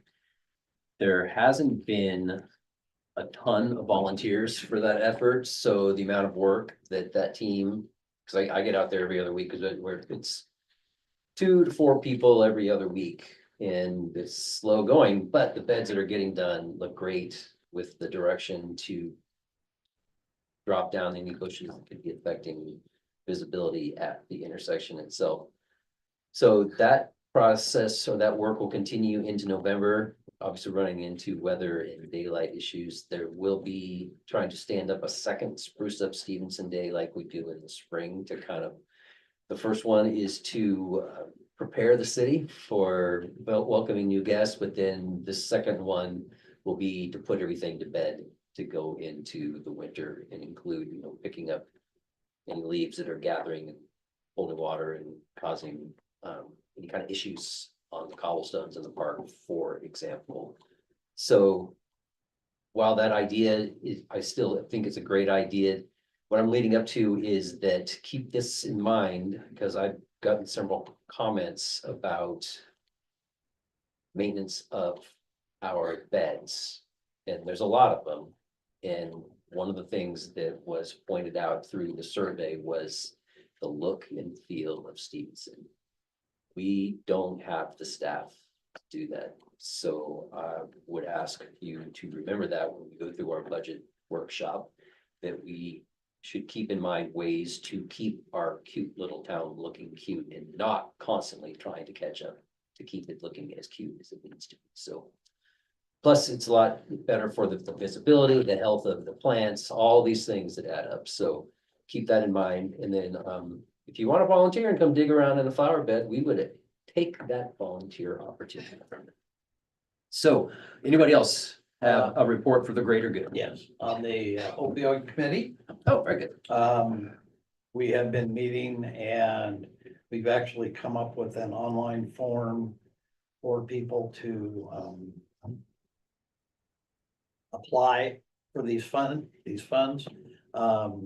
We had the Skamania EMS and also OPA fill them out just to try out the forms, see if there were any problems with the links or anything like that. We have our next meeting next Monday, and we'll discuss how we're gonna go forward with advertising of the funding and that kind of thing. So that's the opioid abatement committee. Got it. Anybody else?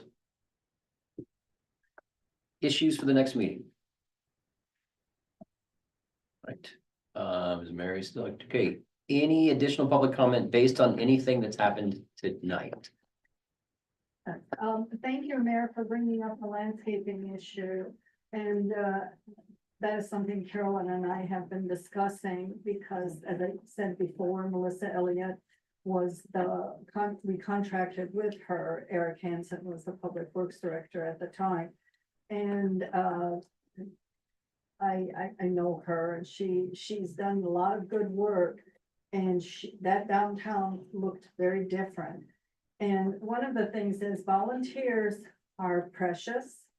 I volunteer a lot. I know most of you do too. However, you want volunteers that know what they're doing, and that requires training. Plants don't just grow magically. Some plants need to be focused. And what Melissa did many years ago is not what you're seeing downtown now. And I would suggest hiring through the RFP process, and putting it out there, a landscape architect to help you. Rock Creek Drive has totally changed from what it was many years ago, mainly because those plants didn't get watered and they died. So I think we need professional advice on how to take care of plants. Our staff, like you all said, they do a lot. there's not enough of them to take care of the landscaping. So if we want our downtown to look inviting and green, I think we're going to have to hire professionals to do it. And then from that point, perhaps we can train some volunteers to do it. Thank you. Thank you. Thank you. Anyone else? Yeah, I have a comment. Again, getting back to section F, I think it presents the ordinance in a very negative way, not highlighting the positives of developers paying a lot of the costs. I think this is going to impact the public reaction to the ordinance. And it's going to be a problem for the city. And also, I think it's going to impact the possibility of passing the 0.3% levy. Because if I read it, not knowing anything about what went on, I would say, gee, who wants to support that? It presents what's going on in terms of keeping Stevenson as an expensive and unfair process as far as affordable housing goes. So I would ask you to think about that. If I was reading it, that's what I would take away. So I don't like to make unpleasant comments or disagree, but that's the way it looks like to me, especially if I read it, knowing nothing. So, thank you. Thanks. Thank you. Anyone else? All right, I think that pretty much concludes our business for the evening. Yep, we'll call that 8:15. Meeting adjourned. You going under, Pat? Yeah, I got it. You- I think you did it last time, not repeating it.